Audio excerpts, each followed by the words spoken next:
ನಿಮ್ಗೂ ರಜತ್ ಅವ್ರಿಗೂ ಫುಲ್ ದೊಡ್ಡ ಜಗಳನೇ ಆಗೋಯ್ತು.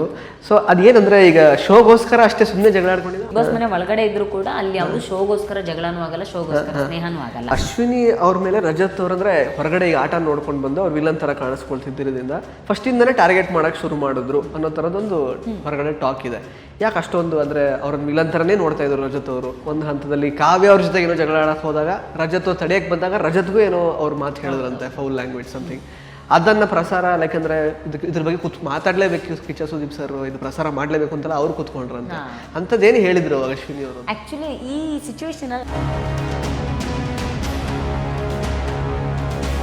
ರಘು ಅವರು ಗಿಲ್ಲಿ ಜೊತೆ ಚೆನ್ನಾಗೇ ಇದ್ರು. ಯಾವಾಗ ಗೆಸ್ಟ್ಗಳು ಅಂದ್ರೆ ಇನ್ಕ್ಲೂಡಿಂಗ್ ಮಂಜು ಅವರು, ತ್ರಿವಿಕ್ರಮ್ ಅವರು ಮತ್ತು ನೀವೆಲ್ಲ ಬಂದಾದ ನಂತರ ಮತ್ತೆ ನಿಮ್ಮಿಂದ ಏನೋ ಸ್ವಲ್ಪ ಬ್ರೈನ್ ವಾಶ್ ಎಲ್ಲ ಆಗಿ ಅವರು ಲೈಕ್ ಅಂದ್ರೆ ಗಿಲ್ಲಿ ಮೇಲೆ ಈ ತರ ಒಪಿನಿಯನ್ ಅಂದ್ರೆ ಇವ್ನು ನನ್ನನ್ನು ಯಾಕೋ ಕೆಳಗಾಗ್ತಿದ್ದಾನೆ, ನನ್ನನ್ನು ತಮಾಷೆ ಮಾಡಿ ನನ್ನ ಪರ್ಸನಾಲಿಟಿನ ಡೌನ್ ಮಾಡ್ತೀನಿ ಅಂತ ಅನ್ಸೋದಕ್ಕೆ ಶುರುವಾಯ್ತು. ರಘು ಸರ್ ಗಿಲ್ಲಿಯಿಂದ ದೂರ ಆಗೋದಕ್ಕೆ ಒಂದೇ ಕಾರಣ,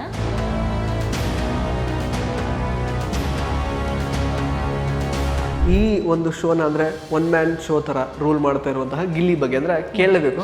ಇವನ್ ನೀವು ಕೂಡ ಹೋಗುವಾಗ ನೀವು ಮತ್ತೆ ರಜತ್ ಅವ್ರು ಇಬ್ರು ಕೂಡ ಅಂದ್ರೆ ರೇಸಲ್ಲಿ ಯಾರಿದ್ದಾರೆ ಅಂತ ಹೇಳುವಾಗ ಒಂದು ಹೆಸರು ಕಾಮನ್ ಆಗಿದ್ದು ಗಿಲ್ಲಿ ಅವರು.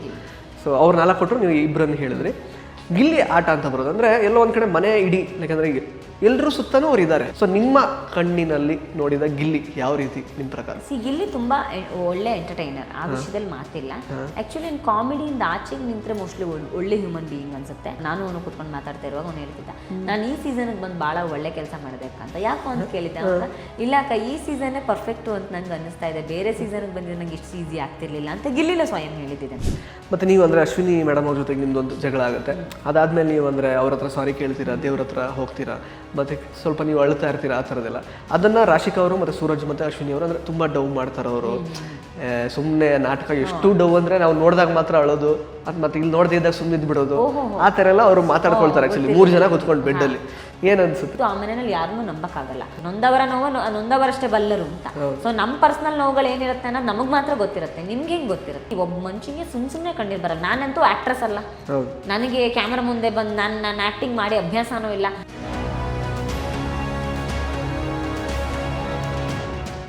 ನಮಸ್ಕಾರ ಸ್ನೇಹಿತರೆ, ವಿಶ್ವವಾಣಿ ಟಿವಿ ಸ್ಪೆಷಲ್ ಈ ಒಂದು ವಿಶೇಷ ಬಿಗ್ ಬಾಸ್ ಸೆಗ್ಮೆಂಟಿಗೆ ಸ್ವಾಗತ. ನಾನು ಸುಜಯ್ ರಾಜ್. ಸ್ನೇಹಿತರೆ, ಬಿಗ್ ಬಾಸ್ ಸೀಸನ್ 12ರಲ್ಲಿ 4 ವಾರಗಳ ಕಾಲ ಗೆಸ್ಟ್ ಆಗಿದ್ಕೊಂಡು ಸಾಕಷ್ಟು ಸದ್ದು ಮಾಡಿದ ನಮ್ಮ ಫೈರ್ ಬ್ರ್ಯಾಂಡ್ ಚೈತ್ರಕ್ ಅವ್ರು ನಮ್ಮ ಜೊತೆಗಿದ್ದಾರೆ. ಮಾತಾಡಿಸ್ತಾ ಹೋಗೋಣ, ಬನ್ನಿ. Welcome to the show ma'am, ಹೇಗಿದ್ದೀರಾ? ಚೆನ್ನಾಗಿದ್ದೀನಿ, ನೀವು ಹೇಗಿದ್ದೀರಿ? ನಾನು ಕೂಡ ಚೆನ್ನಾಗಿದ್ದೀನಿ. ಸೊ 4 ವಾರಗಳ ಆಟ ಹೆಂಗಿತ್ತು ಎಕ್ಸ್ಪೀರಿಯನ್ಸು? ಏನೇನೆಲ್ಲ ಆಯಿತು? ಹೊರಗಡೆ ಬಂದಮೇಲೆ ಯಾವ ಥರ ಚೇಂಜಸ್ ಆಗಿದೆ? ಜನ ನಿಮ್ಮನ್ನು ನೋಡ್ತಿರೋ ರೀತಿ ಎಲ್ಲ ಹೇಗೆ? ತುಂಬ ಖುಷಿ ಇದೆ, ತುಂಬ ಚೆನ್ನಾಗಿತ್ತು. ಈ ಸಲ ಅಂತೂ ಮತ್ತಷ್ಟು ಪಾಸಿಟಿವೇ ಆಗಿದೆ. ಸೊ ತುಂಬ ಪ್ರೀತಿಯಿಂದ ಅಂದರೆ ಲಾಸ್ಟ್ ಸೀಸನಲ್ಲಿ ಏನೇನು ಮಾಡೋದಕ್ಕಾಗಿರ್ಲಿಲ್ವೋ ಅದನ್ನೆಲ್ಲಾನು ಮಾಡಿದ್ರು ಅನದರ್ ವರ್ಷನ್ ಆಫ್ ಚೈತ್ರನು ಈ ಸೀಸನಲ್ಲಿ ಜನಕ್ಕೆ ಕಾಣಿಸ್ತು. ಸೊ ಅದೊಂದು ಭಾಳ ಖುಷಿ ಇದೆ. ಕ್ಯಾಪ್ಟನ್ ಆಗಿದ್ರಿ, ಜೊತೆಗೆ ಉತ್ತಮ ಸಿಕ್ತು ಮತ್ತು ಕಳಪೆನೂ ಸಿಕ್ತು. ಸೊ ಎಲ್ಲ ಓವರ್ ಆಲ್ ಎಕ್ಸ್ಪೀರಿಯನ್ಸ್ ಒಟ್ಟಿನಲ್ಲಿ ಅಂದರೆ ಲಾಸ್ಟ್ ಸೀಸನಲ್ಲಿ ಕೆಲವೊಂದಷ್ಟು ಸಿಕ್ಕಿರ್ಲಿಲ್ಲ, ಈ ಸಲ ಅದು ಕೂಡ ಸಿಕ್ತು. ಹೇಗೆ ಅನ್ನಿಸ್ತು ನಿಮಗೆ? ಸೊ ಅಂದ್ರೆ ಅದೇ ಪೂರ್ತಿಯಾಗಿ ಆ ಮನೆಯನ್ನ ಜೀವಿಸೋದು ಅಂದ್ರೆ, ಪೂರ್ತಿಯಾಗಿ ಆ ಮನೆಯ ಪ್ರತಿ ಕಾರ್ನರ್ ಅನ್ನು ಅನುಭವಿಸೋದು ಅಂದ್ರೆ ಅದೇನೆ. ಸೊ ವಿತೌಟ್ ದ ಕಳಪೆ, ವಿತೌಟ್ ದ ಉತ್ತಮ ನೀವು ಆ ಮನೆಯಲ್ಲಿ ಇರಕ್ಕಾಗಲ್ಲ. ಯಾಕೆಂದ್ರೆ ನೀವು ಎಲ್ಲ ಸೀಸನ್ ಎಲ್ಲ ವೀಕು ಉತ್ತಮ ಆಗಿದ್ರೆ ನೀವು ಫೇಕು ಅಂತ ಅರ್ಥ. ನೀವು ಓಪನ್ ಆಗಿ ಅಭಿಪ್ರಾಯಗಳನ್ನ ಹೇಳ್ಕೊಳ್ತಿಲ್ಲ ಅಂತ ಅರ್ಥ.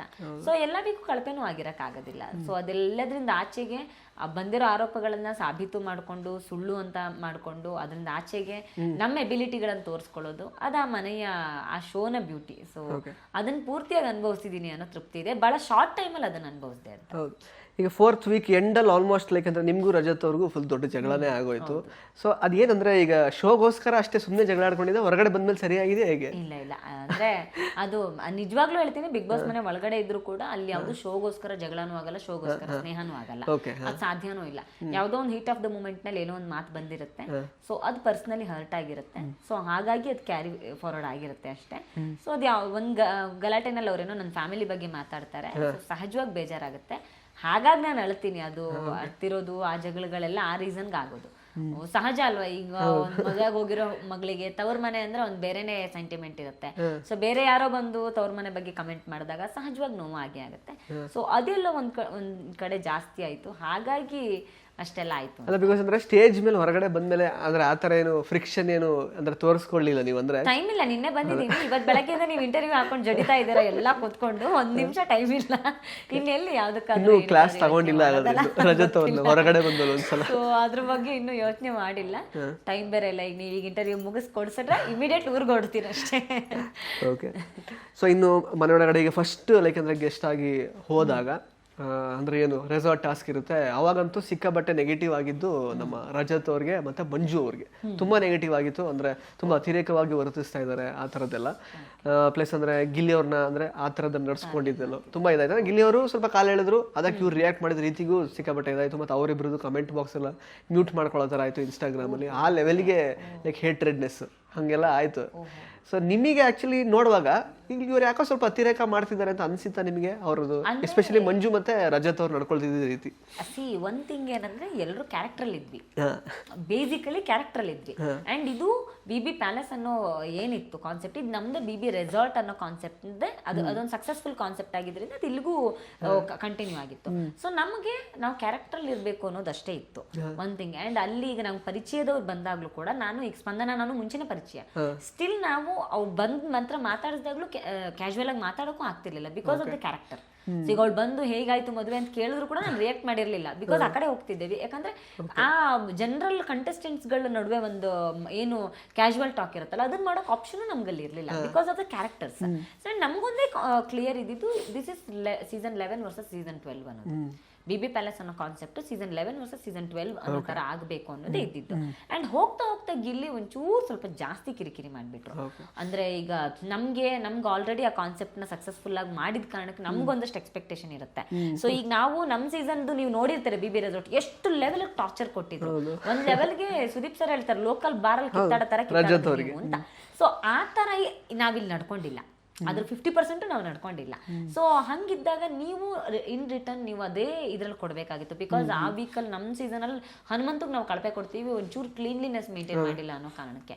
ಅಂತದ್ರಲ್ಲಿ ನೀವು ಕೈ ಬೆರಳು ಹಾಕೊಂಡು ನೀರ್ ತಂದು ಕೊಡೋದು, ತಿಂದು ಕೊಡೋದು, ಅದನ್ನೇನೋ ನಾವು ನಮ್ಮ ಪಕ್ಕ ಬಂದು ಕುತ್ಕೊಳ್ಳೋದು, ನಮ್ಮ ಪಕ್ಕ ಕಾಲ್ ಹಾಕೊಂಡು ಕುತ್ಕೊಳ್ಳೋದು, ಮಂಜಣ್ಣಂಗೆ ಏನೋ ಕಮೆಂಟ್ ಮಾಡೋದು, ಈ ತರದೆಲ್ಲ ಮಾಡಿದಾಗ ಇರಿಟೇಟ್ ಆಗಕ್ಕೆ ಶುರು ಆಯ್ತು. ಅಂಡ್ ನಾವು ಸುಮಾರು ಟೈಮ್ ನಂತರ ಒಳಗಡೆ ಹೋಗಿರ್ತೀವಿ, ಆ ಒಂದ್ಸಲ ಇವಾಗ ನಾವು ಅಡ್ಜಸ್ಟ್ ಆಗೋಕ್ಕೆ ಟೈಮ್ ಬೇಕಾಗಿರುತ್ತೆ. ಅದಕ್ಕೆ ಟೈಮು ಕೊಡದೆ ಅವ್ರು ಮಾತಾಡಕ್ ಶುರು ಮಾಡ್ತಾರೆ. ದೆನ್ ಅಗೇನ್ ಇಮಿಡಿಯೇಟ್ ಆಗಿ ಇಲ್ಲಿ ನೀವು ವೈಲ್ಡ್ ಕಾರ್ಡ್ಗಳಿಗೆ ಹೆಂಗ್ ಓಡಿಸ್ಬೇಕು ಗೊತ್ತು, ಆ ತರ ಎಲ್ಲ ಮಾತಾಡಕ್ ಶುರು ಮಾಡ್ತಾರೆ. ಎಲ್ಲ ಒಂದ್ ಕಡೆ ಡಿಸ್ಟರ್ಬ್ ಆದಂಗ ಅನ್ಸ್ತಿರುತ್ತೆ. ಸೊ ಆ ಕಾರಣಕ್ಕೆ ಇವರು ಒಂಚೂರು ಜಾಸ್ತಿ ಮಾಡಿದ್ರು ಏನೋ, ನನಗೂ ಅನ್ಸಿದ್ದಿದೆ ಅದು, ನಾನು ಅದನ್ನ ಹೇಳಿದ್ದೆ. ಆದ್ರೆ ಅದು ಎರಡು ಒಟ್ಟಿಗೆ ಸೇರಿದ ಕಾರಣಕ್ಕೆ ಹಂಗಾಯ್ತು. ಸೊ ಅದು ಜನಕ್ಕೆ ಒಂದು ಲೆವೆಲ್ ಆಫ್ ಅಭಿಮಾನಿಗಳನ್ನು ಹೊಂದಿರೋರು ಬೇಜಾರಾಗಿರುತ್ತೆ. ಅವ್ನ್ ರಿಯಾಕ್ಟ್ ಮಾಡಿದ ಕಾರಣಕ್ಕೆ ಅವನಿಗೆ ವಾಪಸ್ ಅವನಿಗೆ ಕೊಟ್ಟಿದ್ದು, ಅದರ್ವೈಸ್ ಅವ್ನು ಕೊಡ್ತಿರ್ಲಿಲ್ಲ. ಅದೆಲ್ಲ ಒಂದ್ ಕಡೆ ಮೋಸ್ಟ್ಲಿ ನಂಗೆ ಗೊತ್ತಿಲ್ಲ, ನೀವೀಗ ಹೇಳಿದ್ಮೇಲೆ ಗೊತ್ತಾಗಿದೆ ಇಷ್ಟೆಲ್ಲ ನೆಗೆಟಿವ್ ಆಗಿತ್ತು. ಸೊ ಅದ್ರ ಬಗ್ಗೆ ಐಡಿಯಾ ಇಲ್ಲ. ಬಟ್ ನಾನು ಅದೇ ನಮ್ ಕ್ಯಾರೆಕ್ಟರ್ ನಾವ್ ಇರ್ಬೇಕು ಅನ್ನೋದು ಮಾತ್ರ ನಮಗ್ ಗೊತ್ತಿತ್ತು. ಓಕೆ. ಈಗ ವೈಲ್ಡ್ ಕಾರ್ಡ್ ಕಂಟೆಸ್ಟೆಂಟ್ಸ್ ಅಲ್ಲ ಗೆಸ್ಟ್ಗಳು ಅಂತ ಗೊತ್ತಾದ್ಮೇಲೆ ಯಾರಿಗೆ ಖುಷಿ ಆಯ್ತು ಬಿಡ್ತಾ ಗೊತ್ತಿಲ್ಲ, ಅಶ್ವಿನಿ ಅವ್ರಿಗಂತೂ ಸಿಕ್ಕಾಪಟ್ಟೆ ಖುಷಿ ಆಯ್ತು. ಬಿಕಾಸ್ ಇಲ್ಲಿ ಅವ್ರಿಗೂ ಆಗಿರ್ಬೋದು, ಆದ್ರೆ ಅವರು ನೀವು ಬಾಗ್ಲಿಂದ ಆಚೆ ಹೋಗುವಾಗ ಅವ್ರು ತಳ್ಳಿಬಿಟ್ಟು ಕ್ಲೋಸ್ ಮಾಡಿ ಹೋದ್ರು, ಹಿಂದೆ ಹೋದ್ರು ಅವ್ರು. ಆಕ್ಚುಲಿ ಅವ್ರ ತಮಾಷೆಗೂ ಮಾಡ್ತಾರೆ ಆ ತರ. ಬಟ್ ಅಶ್ವಿನಿ ಅವ್ರಿಗೆ ಲೈಕ್ ತುಂಬಾ ಖುಷಿ ಆಗಿದೆ. ಯಾಕಂದ್ರೆ ಅವರು ಕಂಪ್ಲೇಂಟ್ ಕೂಡ ಮಾಡಿರ್ತಾರೆ ಲಾಸ್ಟ್ ವೀಕೆಂಡ್ ಅಲ್ಲಿ, ಗೊತ್ತಲ್ಲ, ಇಷ್ಟು ವರ್ಷ ಎದೆ ಮುಟ್ಕೊಂಡು ಹೇಳ್ತೀನಿ, ಇಷ್ಟು ವರ್ಷ ಯಾರು ಇಲ್ಲ ನಮ್ಮ ಇಡೀ ಸೀಸನ್ ಅಲ್ಲಿ ಅಂತೆಲ್ಲ ಹೇಳ್ತಾರೆ. ಯಾಕೆ ಅಷ್ಟೊಂದು ಅವ್ರಿಗೆ ನಿಮ್ಮ ಮೇಲೆ ಆತರ ಅಭಿಪ್ರಾಯ ಬರೋದಕ್ಕೆ ಏನ್ ಕಾರಣ ಅಂತ? ನಮ್ಮನ್ನ ಕಳಿಸಿದ್ದೆ ಆಟ ಅಂದ್ರೆ ಏನು ಅನ್ನೋದಕ್ಕೊಂದು ಜೋಶ್ ಕೊಡ್ಬೇಕು ಅನ್ನೋ ಕಾರಣಕ್ಕೆ. ಬಿಕಾಸ್ ನೀವು 11 ಸೀಸನ್ ನೋಡಿದ್ರೆ 12 ಸೀಸನ್ ನೋಡಿದ್ರೆ ನಿಮಗೆ ಡಿಫ್ರೆನ್ಸಿಯೇಷನ್ ಗೊತ್ತಾಗಿರುತ್ತೆ. ಸೊ ಅಲ್ಲಿ ಯಾವ್ದೋ 1-2 ಸೌಂಡ್ ಮಾತ್ರ ಕಾಣಿಸ್ತಾ ಇರುತ್ತೆ, ಇಡೀ ಮನೆ ಸೌಂಡ್ ಮಾಡ್ತಿರಲ್ಲ. ಸೊ ಇಡೀ ಮನೆಗೊಂದು ಎನರ್ಜಿ, ಇಡೀ ಮನೆಗೊಂದು ಸೌಂಡ್ ಬೇಕು ಅನ್ನೋ ಕಾರಣಕ್ಕೆ ನಾವು ಹೋಗಿರ್ತೀವಿ. ಅಂತಾದ್ಮೇಲೆ ನಮಗೇನ್ ಜವಾಬ್ದಾರಿ ಕೊಟ್ಟಿದ್ದಾರೆ ಅದನ್ನ ನಾವು ನಿಯತ್ತಿಂದ ಮಾಡ್ಬೇಕು. ನಮ್ಮನ್ನ ಕಳಿಸಿರೋರ ನಂಬಿಕೆಗೆ ನಾವು ಯಾವುದೇ ರೀತಿಯ ಮೋಸ ಮಾಡದೇ ಇರೋ ಹಾಗೆ ಮಾತಾಡ್ಬೇಕು, ನಡ್ಕೊಳ್ಬೇಕು ಕೂಡ ಅಲ್ಲಿ. ಸೊ ಅಲ್ಲಿ ಅವ್ರಿಗೆ ಯಾಕೆ ರಿಲ್ಯಾಕ್ಸ್ ಆಗಿರ್ಬೋದು ಅಂತ ಕೇಳಿದ್ರೆ, ಇಷ್ಟು ದಿನ ನಾವೇ ಇದ್ವಿ, ಈಗ ಇವ್ರು ಬಂದಿದ್ದಾರೆ, ಸೊ ಈಗ ಇವರೆಲ್ಲ ನಮ್ಮನ್ನು ಓವರ್ಟೇಕ್ ಮಾಡ್ತಾರೋ ಅನ್ನೋ ಎಲ್ಲ ಭಯಗಳು ಅವ್ರಿಗಿದ್ದೇ ಇರುತ್ತೆ. ಸೊ ಈಗ ಎಗೇನ್ ಅದೇ ವಾಪಸ್ ಬಂತು ಅಂತಂದ್ರೆ, ಸೊ ಅದರಲ್ಲಿ ಯೂಸ್ ಇರಲ್ಲ ಅಂತ, ಕಾನ್ಸೆಪ್ಟಿಗೆ ಯೂಸ್ ಇರಲ್ಲ. ಯಾಕೆ ವೈಲ್ಡ್ ಕಾರ್ಡ್ ಅಂತ ಕಳ್ಸಿದ್ರು, ಸುದೀಪ್ ಸರ್ ಹೇಳ್ತಾರೆ ವೀಕೆಂಡ್ ಎಲ್ಲ ಟೆಲಿಕಾಸ್ಟ್ ಆಗಿದೆಯಲ್ಲೋ ನಾನು ನೋಡಿಲ್ಲ, ಅವ್ರು ಹೇಳ್ತಾರೆ ದಿಸ್ ಈಸ್ ಸೀಸನ್ 11, ಈ ಸೀಸನ್ ಇರಬೇಕಾಗಿದ್ದಿದ್ದೆ ಹಿಂಗೆ, ಅದಕ್ಕೋಸ್ಕರನೇ ಅವ್ರನ್ನ ಕಳ್ಸಿದ್ದು. ಎಲ್ಲ ಒಂದ್ ಕಡೆ ನೀವು ಗುಡ್ ಬುಕ್ಸ್ ಅಲ್ಲಿ ಇದ್ದು ಸೇಫ್ ಗೇಮ್ ಮಾಡ್ಕೊಂಡು ಅವರು ಇಡ್ಬೋದಾಗಿತ್ತು ಗೆಸ್ಟ್ಗಳಾಗಿದ್ಕೊಂಡು, ಯಾಕೆ ಇರ್ಲಿಲ್ಲ ಅಂತ ಕೇಳಿದ್ರೆ ಯಾವ್ದು ಸೀಸನ್ 11 ಅನ್ನೋದನ್ನ ಒಂದ್ ಸೀಸನ್ ಹೆಂಗಿರ್ಬೇಕು ಅನ್ನೋದನ್ನ ತೋರ್ಸಕ್ಕೋಸ್ಕರ ಅವ್ರು ಬಂದಿದ್ರು, ನಿಮ್ಗೊಂದು ಎನರ್ಜಿ ತುಂಬಕ್ಕೋಸ್ಕರ ಬಂದಿದ್ರು ಅಂತ.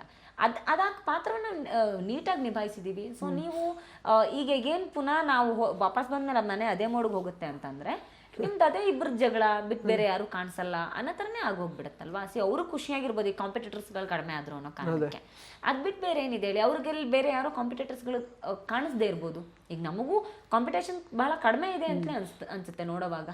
ಸೊ ನಂಗೆಲ್ಲ ನಮ್ಮ ಸೀಸನಲ್ಲಿ ಹಂಗಿರ್ಲಿಲ್ಲ, ಯಾರು ಕಾಂಪಿಟೇಟರ್ ಆಗ್ತಾರೆ, ಯಾರು ಸೂಪರ್ ಆಗಿ ಆಡ್ತಾರೆ, ಯಾರು ಫಿನಾಲಿಗೆ ಹೋಗ್ತಾರೆ ಅನ್ನೋ ಕನ್ಫ್ಯೂಷನ್ ಇತ್ತು. ಈ ಸೀಸನಲ್ಲಿ ಹಂಗಿಲ್ಲ. ಸೊ ಆ ಥರದ್ದು ನೋಡಿದಾಗ ಎಲ್ಲ ಒಂದ್ ಕಡೆ ಕಾನ್ಸೆಪ್ಟ್ಗೆ ಅವ್ರಿಗೆ ಅನ್ಸಿರ್ಬೋದು, ಓಕೆಪ್ಪ ಆರಾಮ್ ನಾನು ಅಂತ ಅನ್ಸಿರ್ಬೋದು. ಬಟ್ ಅದ್ರ ಉದ್ದೇಶ ಏನಿದ್ದು ಇಡೀ ಮನೆ ಹಾಗಾಗಬೇಕು ಅಂತ. ಇಡೀ ಮನೆ ಅಶ್ವಿನಿ ತರ, ಇಡೀ ಮನೆ ಗಿಲ್ಲಿ ತರ, ಇಡೀ ಮನೆ ಚೈತ್ರ ತರ, ರಜತ್ ತರ ಆಗಬೇಕು ಅನ್ನೋದೇ ಉದ್ದೇಶ. ಸೊ ಆ ಉದ್ದೇಶಕ್ಕೋಸ್ಕರ ನಾವು ಹೋದ್ವಿ. ಅವ್ರದನ್ನ ಅರ್ಥ ಮಾಡ್ಕೊಂಡಿಲ್ಲ ಅಂತಂದ್ರೆ ಅದು ಅವ್ರ ಫೇಲ್ಯೂರ್ ಅಂತ. ಈಗ ಅಶ್ವಿನಿ ಅವ್ರ ಮೇಲೆ ರಜತ್ ಅವ್ರಂದ್ರೆ ಹೊರಗಡೆ ಈಗ ಆಟ ನೋಡ್ಕೊಂಡು ಬಂದು ಅವ್ರು ವಿಲನ್ ತರ ಕಾಣಿಸ್ಕೊಳ್ತಿದ್ದರಿಂದ ಫಸ್ಟಿಂದನೇ ಟಾರ್ಗೆಟ್ ಮಾಡಕ್ ಶುರು ಮಾಡಿದ್ರು ಅನ್ನೋ ತರದೊಂದು ಹೊರಗಡೆ ಟಾಕ್ ಇದೆ. ಯಾಕೆ ಅಷ್ಟೊಂದು ಅಂದ್ರೆ ಅವ್ರನ್ನ ವಿಲನ್ ತರನೇ ನೋಡ್ತಾ ಇದ್ರು ರಜತ್ ಅವರು, ಯಾವಾಗ್ಲೂ ಅವರಿಗೆ ಟಾಂಟ್ ಕೊಡಕ್ಕೆ ಟ್ರೈ ಮಾಡ್ತಿದ್ರು ಆ ಥರದ್ದೆಲ್ಲ ಅಂತ. ಕೊನೆಗೆ ಗೊತ್ತಲ್ಲ ಅಂದ್ರೆ ಒಂದು ಮಾತಿನ ಚಕಮಕಿ ಸಿಕ್ಕಾಬಟ್ಟೆ ಆಗೋಯ್ತು.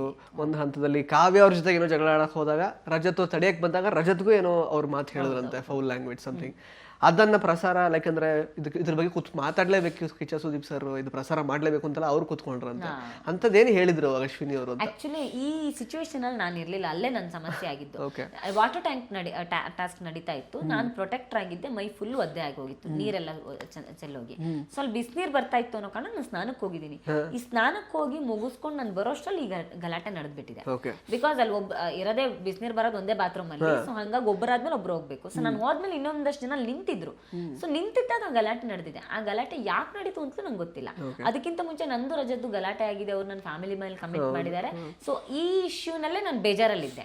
ಸೊ ಆ ಬೇಜಾರಲ್ಲಿದ್ದೆ, ನಾನು ಸ್ನಾನ ಮಾಡ್ಕೊಂಡು ಬಂದು ನಂದೇ ಬೇಜಾರಲ್ಲಿ ಕೂತಿದ್ದೆ. ನಾನು ಅದೇ ಬೇಜಾರಲ್ಲಿ ಇರ್ಬೇಕಾದ್ರೆ ನಂಗೆ ಇವ್ರಲ್ಲಿ ಏನ್ ನಡೀತಿದೆ ಅಂತ ಗೊತ್ತಿಲ್ಲ. ಇಮಿಡಿಯೇಟ್ಲಿ ಬಿಗ್ ಬಾಸ್ ಬರ್ತಾರೆ, ವಾರ್ನ್ ಮಾಡ್ತಾರೆ, ಈ ತರ ಆಗ್ಬಾರ್ದು ಅಂತ ಹೇಳ್ತಾರೆ. ಸೊ ಇಷ್ಟೆಲ್ಲ ಆಗೋಷ್ಟಲ್ಲಿ ಇದು ಏನ್ ನಡೆದಿದೆ ಅಂತ ಗೊತ್ತಿಲ್ಲ. ನನ್ನ ಈ ಟೆನ್ಷನ್ ಬೇಜಾರಿಂದ ಹೊರಗಡೆ ಬಂದು ಇವ್ರ ಹತ್ರ ಕೂತ್ಕೊಂಡು ಕೇಳೋಷ್ಟಲ್ಲಿ ಬೇಡ ಬಿಡಿ ಬಿಗ್ ಬಾಸ್ ಇದ್ರ ಬಗ್ಗೆ ಮಾತಾಡಬಾರ್ದು ಅಂದಿದ್ರೆ ನಾವು ಮಾತಾಡಲ್ಲ, ಬೇಡ ಬಿಡಿ ಸೆಟ್ಲ್ ಆದ್ರು. ಸೊ ಹಾಗಾಗಿ ಬಟ್ ರಜತ್ ಅವರು ಅದನ್ನ ಪ್ಲೇ ಮಾಡ್ಬೇಕು, ಸುದೀಪ್ ಸರ್ ಮಾತಾಡ್ಬೇಕು ಅಂತ ಹೇಳ್ತಾ ಇದ್ದಾಗ ಗೊತ್ತಿಲ್ಲ, ಇರ್ಲಿಲ್ಲ. ನಾನು ಅಷ್ಟೊತ್ತಿಗೆ ನಾನು ಇರ್ಲಿಲ್ಲ. ಯಾಕಂದ್ರೆ ನಾನು ಅಷ್ಟೊತ್ತಿಗೆ ಹೊರಗಡೆ ಹೋಗಿದ್ದೆ, ಬಾಲ್ಕನಿಗೆ ಹೋಗಿದ್ದೆ. ಒಳಗಡೆ ಬರೋಷ್ಟರಲ್ಲಿ ನಾನು ಬಿಗ್ ಬಾಸ್ ಕರ್ದ್ಬಿಟ್ಟಿದ್ರು, ಎಲ್ಲರೂ ಲಿವಿಂಗ್ ಏರಿಯಾ ಕರೆದು ಕೂರಿಸ್ಬಿಟ್ಟಿದ್ರು. ಸೊ ನಂಗೆ ಅದು ಒಂದೆರಡು ಇದು ಆವಮ್ಮ ಇವಮ್ಮ ಅಂದಿದ್ದಕ್ಕೆ ಇವ್ರೇನೋ ತಾಯಿಗಂದ್ರು ಮಾತ್ರ ನಂಗೆ ಗೊತ್ತಾಗಿದೆ. ಬಿಟ್ರೆ ಅದ್ರ ನಂತರ ಅದ್ರಲ್ಲಿ ರಜತ್ ಏನ್ ಹೇಳಿದ್ರು ಅದೇನು ನಂಗೆ ಇನ್ಸಿಡೆಂಟ್ ಗೊತ್ತಿಲ್ಲ. ಅದೇ ನಾನು ಹೇಳ್ತಿದ್ದೆ, ನಾನು ಮನೆ ಒಳಗಡೆ ಇದ್ದೆ, ಇದನ್ನ ಹೆಂಗ್ ಮಿಸ್ ಆಯ್ತು, ನಾನಿಲ್ದೆ ಹೆಂಗ್ ಜಗಳ ಒಂದು ಕಂಟಿನ್ಯೂ ಆಯ್ತು ಅನ್ನೋದನ್ನೇ ನಾನು ಕೇಳ್ತಾ ಇದ್ದೆ. ಸೊ ಅದು ಆ ಮೂಮೆಂಟ್ ಅಲ್ಲಿ ಮಿಸ್ ಆಯ್ತು ಅಷ್ಟೇ. ನಾನು ಆ ಬೇಜಾರಲ್ಲಿ ಇದ್ದಿದ್ದ ಕಾರಣಕ್ಕೆ ನಂಗೆ ಅದಕ್ಕೆ ತಲೆ ಕೊಡಕ್ ಆಗ್ಲಿಲ್ಲ. ಅಷ್ಟು ಮಿಸ್ ಆಯ್ತಲ್ಲ, ಮಿಸ್ ಆಯ್ತು. ಮತ್ತೆ ಇನ್ನೊಂದೇನಂದ್ರೆ ನಮ್ಮ ಈಗ ರಜತ್ ಅವ್ರು ಆಕ್ಚುಲಿ ಗೆಸ್ಟ್ ಇದ್ದಾಗ ಅದೇ ಏನೋ ಒಂದು ಊಟದ ವಿಚಾರಕ್ಕೆ ಏನೋ ಗಿಲ್ಲಿ ಅವ್ರು ಕಾಲು ಎಳೆದಾಗ ಅವ್ರ ಮೇಲೆ ಬೈದಿರ್ತಾರೆ, ಊಟದ ವಿಚಾರಕ್ಕೆ ಬರಬೇಡ, ನಾನು ಸರಿ ಇಲ್ಲ, ಹಂಗೆ ಹಂಗೆ ಸುಮ್ನಿರೋ ಅಂತೆಲ್ಲ ತುಂಬಾ ಹೌದು ಸುಮ್ನಿರೋ ಅಂತ ಇದ್ ಮಾಡಿರ್ತಾರೆ, ಅದೆಲ್ಲ ಆಗಿರುತ್ತೆ. ಬಟ್ ಯಾವಾಗ ಅವ್ರು ಕಂಟೆಸ್ಟೆಂಟ್ ಆಗಿ ಬದಲಾಗ್ತಾರೋ ಅವ್ರು ಜಾಸ್ತಿ ಗಿಲ್ಲಿ ಅವ್ರ ಜೊತೆಗೆ ಇದ್ರು, ಚೆನ್ನಾಗಿದ್ರು. ಮತ್ತೆ ಅದನ್ನ ನೋಡಿ ಬೇರೆಯವರೆಲ್ಲ ನಾಮಿನೇಷನ್ಗೆ ರೀಸನ್ ಕೊಟ್ಟಿದ್ದು ಇದೆ, ನೀವೇನೋ ಬಂದು ಏನೋ ಮಾಡ್ತೀನಿ ಅಂದ್ರೆ ನೋಡಿದ್ರೆ ಅವ್ರ ಜೊತೆಗೆ ಆರಾಮಾಗಿದ್ದೀರಾ ಅಂತ. ಅದಕ್ಕೆ ಅವರು ರಜತ್ ಅವರು ಅವ್ರದೇ ಆದ ರೀತಿಯಲ್ಲಿ ರಿಯಾಕ್ಟ್ ಮಾಡಿದ್ದಾರೆ. ಬಟ್ ಗಿಲ್ಲಿ ಅವ್ರ ಜೊತೆಗೆ ನಿಜವಾಗ್ಲೂ ರಜತ್ ಅವರು ಯಾಕಂದ್ರೆ ಒಳ್ಳೆ ರೀತಿಯಲ್ಲಿ ಬೆರ್ತಿದ್ ಹೌದಲ್ವಾ? ಹೌದು, ಅಂದ್ರೆ ಗಿಲ್ಲಿ ಜೊತೆ ಆರಾಮಾಗಿ ಸೆಟ್ಲ್ ಆಗಿದ್ದಂತೂ ನಿಜ. ಅಂದ್ರೆ ಸಿಟಿಂಗ್ ಅದ ಸಹಜವಾಗಿ ಮನೇಲಿ ಗೊತ್ತಾಗುತ್ತೆ. ಈಗ ನೀವು ಗಿಲ್ಲಿ, ರಘು ಸರ್ ಮತ್ತೆ ರಜತ್ ಬಿಟ್ಟು ಬೇರೆ ಯಾರ ಜೊತೆನೂ ಅಷ್ಟು ಕ್ಲೋಸ್ನೆಸ್ ನಾನು ನೋಡಿರ್ಲಿಲ್ಲ. ಅವ್ರು ಅಷ್ಟು ಕ್ಲೋಸ್ ಆಗಿದ್ರು. ಉಳಿದಿರೋ ಮನೆಯವ್ರ ಜೊತೆಗೆ ಕನೆಕ್ಷನ್ ಬಿಲ್ಡ್ ಆಗ್ಲಿಲ್ವಾ ಅಥವಾ ಅದಕ್ಕೆ ಟೈಮ್ ತಗೊಳ್ತಾ ಇತ್ತ ಗೊತ್ತಿಲ್ಲ. ಸೊ ಈಗ ಅದ್ರಲ್ಲೂ ಒಂದು ಥಿಂಗ್ ಇದೆ ಏನಂತ ಕೇಳಿ, ಈಗ ನನ್ಗೆ ಅಡುಗೆ ಬರುತ್ತೆ. ಸೊ ನಾನು ಕಿಚನ್ಗೆ ಹೋಗ್ತೀನಿ, ಕಿಚನ್ ಅಲ್ಲಿ ಒಂದಷ್ಟು ಜನ ಬರ್ತಾರೆ. ಈಗ ಕಿಚನ್ ಅಲ್ಲಿ ರಘು ಸರ್ ಬರ್ತಾರೆ, ಅಶ್ವಿನಿ ಬರ್ತಾರೆ, ಸ್ಪಂದನ, ಕಾವ್ಯ, ಧನುಷ್ ಇವರೆಲ್ಲ ಬರ್ತಾರೆ. ಅವಾಗ ನಂಗಲ್ಲಿ ಬೇರೆಯಕ್ಕೆ ಅವಕಾಶ ಸಿಗುತ್ತೆ. ಬಟ್ ಇವ್ರಿಗೆ ಹಂಗಿಲ್ಲ. ಸೊ ಇವ್ರು ಅಡುಗೆ ಮನೆ ಡಿಪಾರ್ಟ್ಮೆಂಟ್ಗೆ ಬರಲ್ಲ, ಅವ್ರಿಗೆ ಅಡುಗೆ ಬರ್ದೇ ಇರೋ ಕಾರಣಕ್ಕೆ ಅವರೆಲ್ಲ ಗಾರ್ಡನ್ ಅಲ್ಲಿ ಅವ್ರಿಗೆ ಯಾರು ಕಂಫರ್ಟೇಬಲ್ ಅವ್ರ ಜೊತೆ ಆರಾಮಾಗಿರ್ತಾರೆ. ಸೊ ಎಲ್ಲ ಒಂದ್ ಕಡೆ ಹಂಗೆ ಗಿಲ್ಲಿ ಜೊತೆ ಅವ್ರು ಸೆಟ್ಲ್ ಡೌನ್ ಆದ್ರು ಅಂತ ಅನ್ಸಿದ್ ನಿಜ. ಓಕೆ, ಬಟ್ ಅಂದ್ರೆ ಈಗ ಗಿಲ್ಲಿ ಜೊತೆಗೆ ಯಾರೇ ಲೈಕ್ ಅಂದ್ರೆ ಅಸೋಸಿಯೇಟ್ ಆಗಿದ್ರು ಮೊದಲಿಂದ ಈ ಸೀಸನ್ ನೋಡ್ಕೊಂಡು ಬಂದಿರೋದು, ಅವ್ರನ್ನ ಕಂಡ್ರೆ ಆ ಜೋಡಿ ಒಟ್ಟಲ್ಲಿ ಗಿಲ್ಲಿ ಜೊತೆಗೆ ಯಾರು ಇರ್ತಾರೋ ಅವ್ರನ್ನ ಕಂಡ್ರೆ ಮನೆಯವರಿಗೆಲ್ಲ ಒಂಥರ ಕಣ್ಣು, ಅದನ್ನೇನೋ ಅಂದ್ರೆ ಇವ್ರ ಜೊತೆಗೆ ಆಗ್ತಾರೆ ಅಂತ ಹೇಳೋದು. ಪ್ರತಿಯೊಬ್ಬರಿಗೂ ಅಷ್ಟೇ. ರಘು ಅವ್ರು ಎಲ್ಲೋ ಒಂದ್ ಕಡೆ, ಗಿಲ್ಲಿ ಅವ್ರ ಜೊತೆಗಿದ್ದಾಗ ರಘು ಏನೋ ಗಿಲ್ಲಿ ಅವ್ರ ಜೊತೆ ಒಂದೇ ಕಡೆ ಇರ್ತಾರೆ ಅಂತಾರೆ. ಈಗ ರಜತಿಗೂ ಅದೇ ಹೇಳಿದ್ರು, ಯಾಕೆ ಗಿಲ್ಲಿ ಮೇಲೆ ಎಲ್ರಿಗೂ ಅಷ್ಟೊಂದು ಕಣ್ಣು ಅಂತ, ಅವ್ರ ಜೊತೆಗೆ ಯಾರಿದ್ರೆ ಇವ್ರಿಗೆ ಯಾಕೆ ಅದ್ಯಾಕೆ ರೀಸನ್ ಕೊಡ್ತಾರೆ ಅಂತ. ನಂಗೆ ಅನ್ಸಿರೋದು ಬಿಕಾಸ್ ಗಿಲ್ಲಿ ಅವ್ನ್ ಮಾಡೋ ತಮಾಷೆ ಎಲ್ಲಾರನ್ನೂ ಈಗ ಒಂದು ಗ್ಯಾಂಗ್ ಕಟ್ಕೊಂಡು ಈಗ ಕಾಲೇಜ್ನಲ್ಲಿ ರ್ಯಾಗಿಂಗ್ ಮಾಡ್ತಾರೆ ಗೊತ್ತಾ, ಒಂದು ಗ್ಯಾಂಗು ಕಾಲೇಜ್ ಕಾರಿಡಾರ್ ಅಲ್ಲಿ ಕುತ್ಕೊಂಡು ಒಂದ್ 4-5 ಜನ ಹುಡುಗರು ಕುತ್ಕೊಂಡು ಆ ತರ ಫೀಲ್ ಕೊಡ್ತಾನ ಅವ್ನು. ಆ ಒಂದ್ ಕಾರಣಕ್ಕೆ ಬಹುತೇಕರಿಗೆ ಸಿಟ್ಟು ಬರುತ್ತೆ ಅಂತ ಅನ್ಸುತ್ತೆ. ಈಗ ರಜತು, ಗಿಲ್ಲಿ, ರಘು ಸರ್ ಎಲ್ಲ ಕುತ್ಕೊಂಡಿದ್ದಾಗ ಅವನೇನೋ ಒಬ್ಬರ ಬಗ್ಗೆ ಕಮೆಂಟ್ ಮಾಡಿ ತಮಾಷೆ ಮಾಡಿ ಕಾಲ್ ಹೇಳಿದ್ರೆ ಅದಕ್ಕೆ ರಘು ಸರ್ ಪಾಲ್ದಾರರಾಗ್ತಾರೆ. ಈಗ ರಘು ಸರ್ ತುಂಬಾ ಸಲ ಅದನ್ನೇ ಹೇಳ್ತಾ ಇದ್ದಿದ್ದು, ಅವ್ನು ಯಾರ್ಯಾರ ಬಗ್ಗೆ ಎಲ್ಲ ಕಮೆಂಟ್ ಮಾಡ್ತಿರ್ತಾನೆ, ಅವ್ನ ಪಕ್ಕ ನಾನು ಕುತ್ಕೊಂಡ್ರೆ ಅದಕ್ಕೆ ನಾನು ಹೊಣೆ ಹಾಕ್ತೀನಿ, ನಾನು ಅವ್ರ ಕಂಡಂಗೆ ನಿಷ್ಠೂರ ಆಗ್ತೀನಿ. ಅವ್ನು ಮಾಡೋ ತಮಾಷೆಗಳು ನಂಗೆ ಸೆಟ್ ಆಗಲ್ಲ. ಬಿಕಾಸ್ ನನ್ನ ಏಜ್ಗೆ, ನನ್ನ ಮೆಚುರಿಟಿಗೆ, ನಾನಿರೋ ಬದುಕಿನ ಶೈಲಿಗೆ ಆ ತದ್ವಿರುದ್ಧ ನಾನು ಯಾಕೆ ಅವ್ನು ಮಾಡೋ ತಮಾಷೆಗಳಿಗೆಲ್ಲ ನಾನು ಯಾಕೆ ತಲೆ ಕೊಡ್ಲಿ ಅನ್ನೋದು ಅವರು ವಾದ. ಸೊ ಎಲ್ಲ ಒಂದ್ ಕಡೆ ಅವನು ತಮಾಷೆಗೆ ಎಲ್ಲಾರನ್ನೂ ಮಾತಾಡಿಸ್ತಿದ್ದ ರೀತಿ ಅದನ್ನ ಸುತ್ತ ಇರೋರು ನಗಾಡಿದಾಗ ಎಲ್ಲೋ ಒಂದ್ ಕಡೆ ಕೆಲವರು ಅಫೆಂಡ್ ಆಗ್ತಾರೆ. ಈಗ ಗಿಲ್ಲಿ ಮಾಡೋ ತಮಾಷೆ ಗಿಲ್ಲಿ ಒಬ್ಬನೇ ಮಾಡಿದ್ರೆ ಅವ್ನಿಗೆ ಟಕ್ಕರ್ ಕೊಟ್ಕೊಂಡು ಮಾತಾಡ್ಕೊಂಡು ನಾವು ಸುಮ್ಮನೆ ಆಗ್ಬಿಡ್ಬೋದು. ಆದ್ರೆ ಗಿಲ್ಲಿ ಜೊತೆಗೆ ಇನ್ನೊಂದು 2-3 ಜನ ಇದ್ರೆ ಅವ್ರುಗಳು ಅದಕ್ಕೆ ಮಾತು ಸೇರಿಸಿದ್ರೆ, ಅವ್ರುಗಳು ಅದಕ್ಕೆ ನಗಾಡೋಕ್ ಶುರು ಮಾಡಿದ್ರೆ ಆಗ ಕೆಲವರು ಅಫೆಂಡ್ ಆಗ್ತಾರೆ. ಸೊ ಆ ಕಾರಣಕ್ಕೆ ಅವ್ರು ಟಾರ್ಗೆಟ್ ಆಗ್ತಿದ್ದಾರೆ ಅಂತ ನಂಗೆ ಅನ್ಸುತ್ತೆ. ಓಕೆ, ಇನ್ನು ಅದೇ ಈಗ ನೀವು ಅಂದ್ರೆ ನಾಮಿನೇಷನ್ ಮಾಡೋದಕ್ಕೆ ಒಬ್ಬೊಬ್ಬರಿಗೆ ಒಂದೊಂದು ಇಷ್ಟು ಟಾಪಿ ನಂಬರ್ ವಿತ್ ನಂಬರ್ಸ್ ಒಂದು ಟಾಪಿಕ್ ಕೊಡಬೇಕಾಗಿರುತ್ತೆ. ರಜತ್ ಅವ್ರಿಗೆ ಜಾಸ್ತಿ 4 ಮೆಂಬರ್ಸ್ ಆ ಥರ ನಾಮಿನೇಟ್ ಮಾಡೋ ಥರ ಅವಕಾಶ ಕೊಡ್ತೀರಾ. ಅದು ತುಂಬಾ ಜನಕ್ಕೆ ಅಂದ್ರೆ ಯಾಕೆ ಅಂದ್ರೆ ಹೀಸ್ ಜಸ್ಟ್ ಏನಂದ್ರೆ ಒಂದು ಗೆಸ್ಟ್ ಆಗಿ ಬಂದಿರೋದು, ಈಗ ಹೊಸದಾಗಿ ಬಂದಿರೋದು, ಅವ್ರಿಗೆ ಯಾಕೆ ಆ ಅವಕಾಶ ಮನೇಲಿ ಇದ್ದವ್ರಿಗೆ ಕೊಡ್ಬೇಕಾಗಿತ್ತಲ್ವ ಅಂತ ಅಶ್ವಿನಿ ಅವರು ಅವರೆಲ್ಲ ಮಾತಾಡ್ಕೊತಾರೆ, ರಾಶಿಕ್ ಅವರು.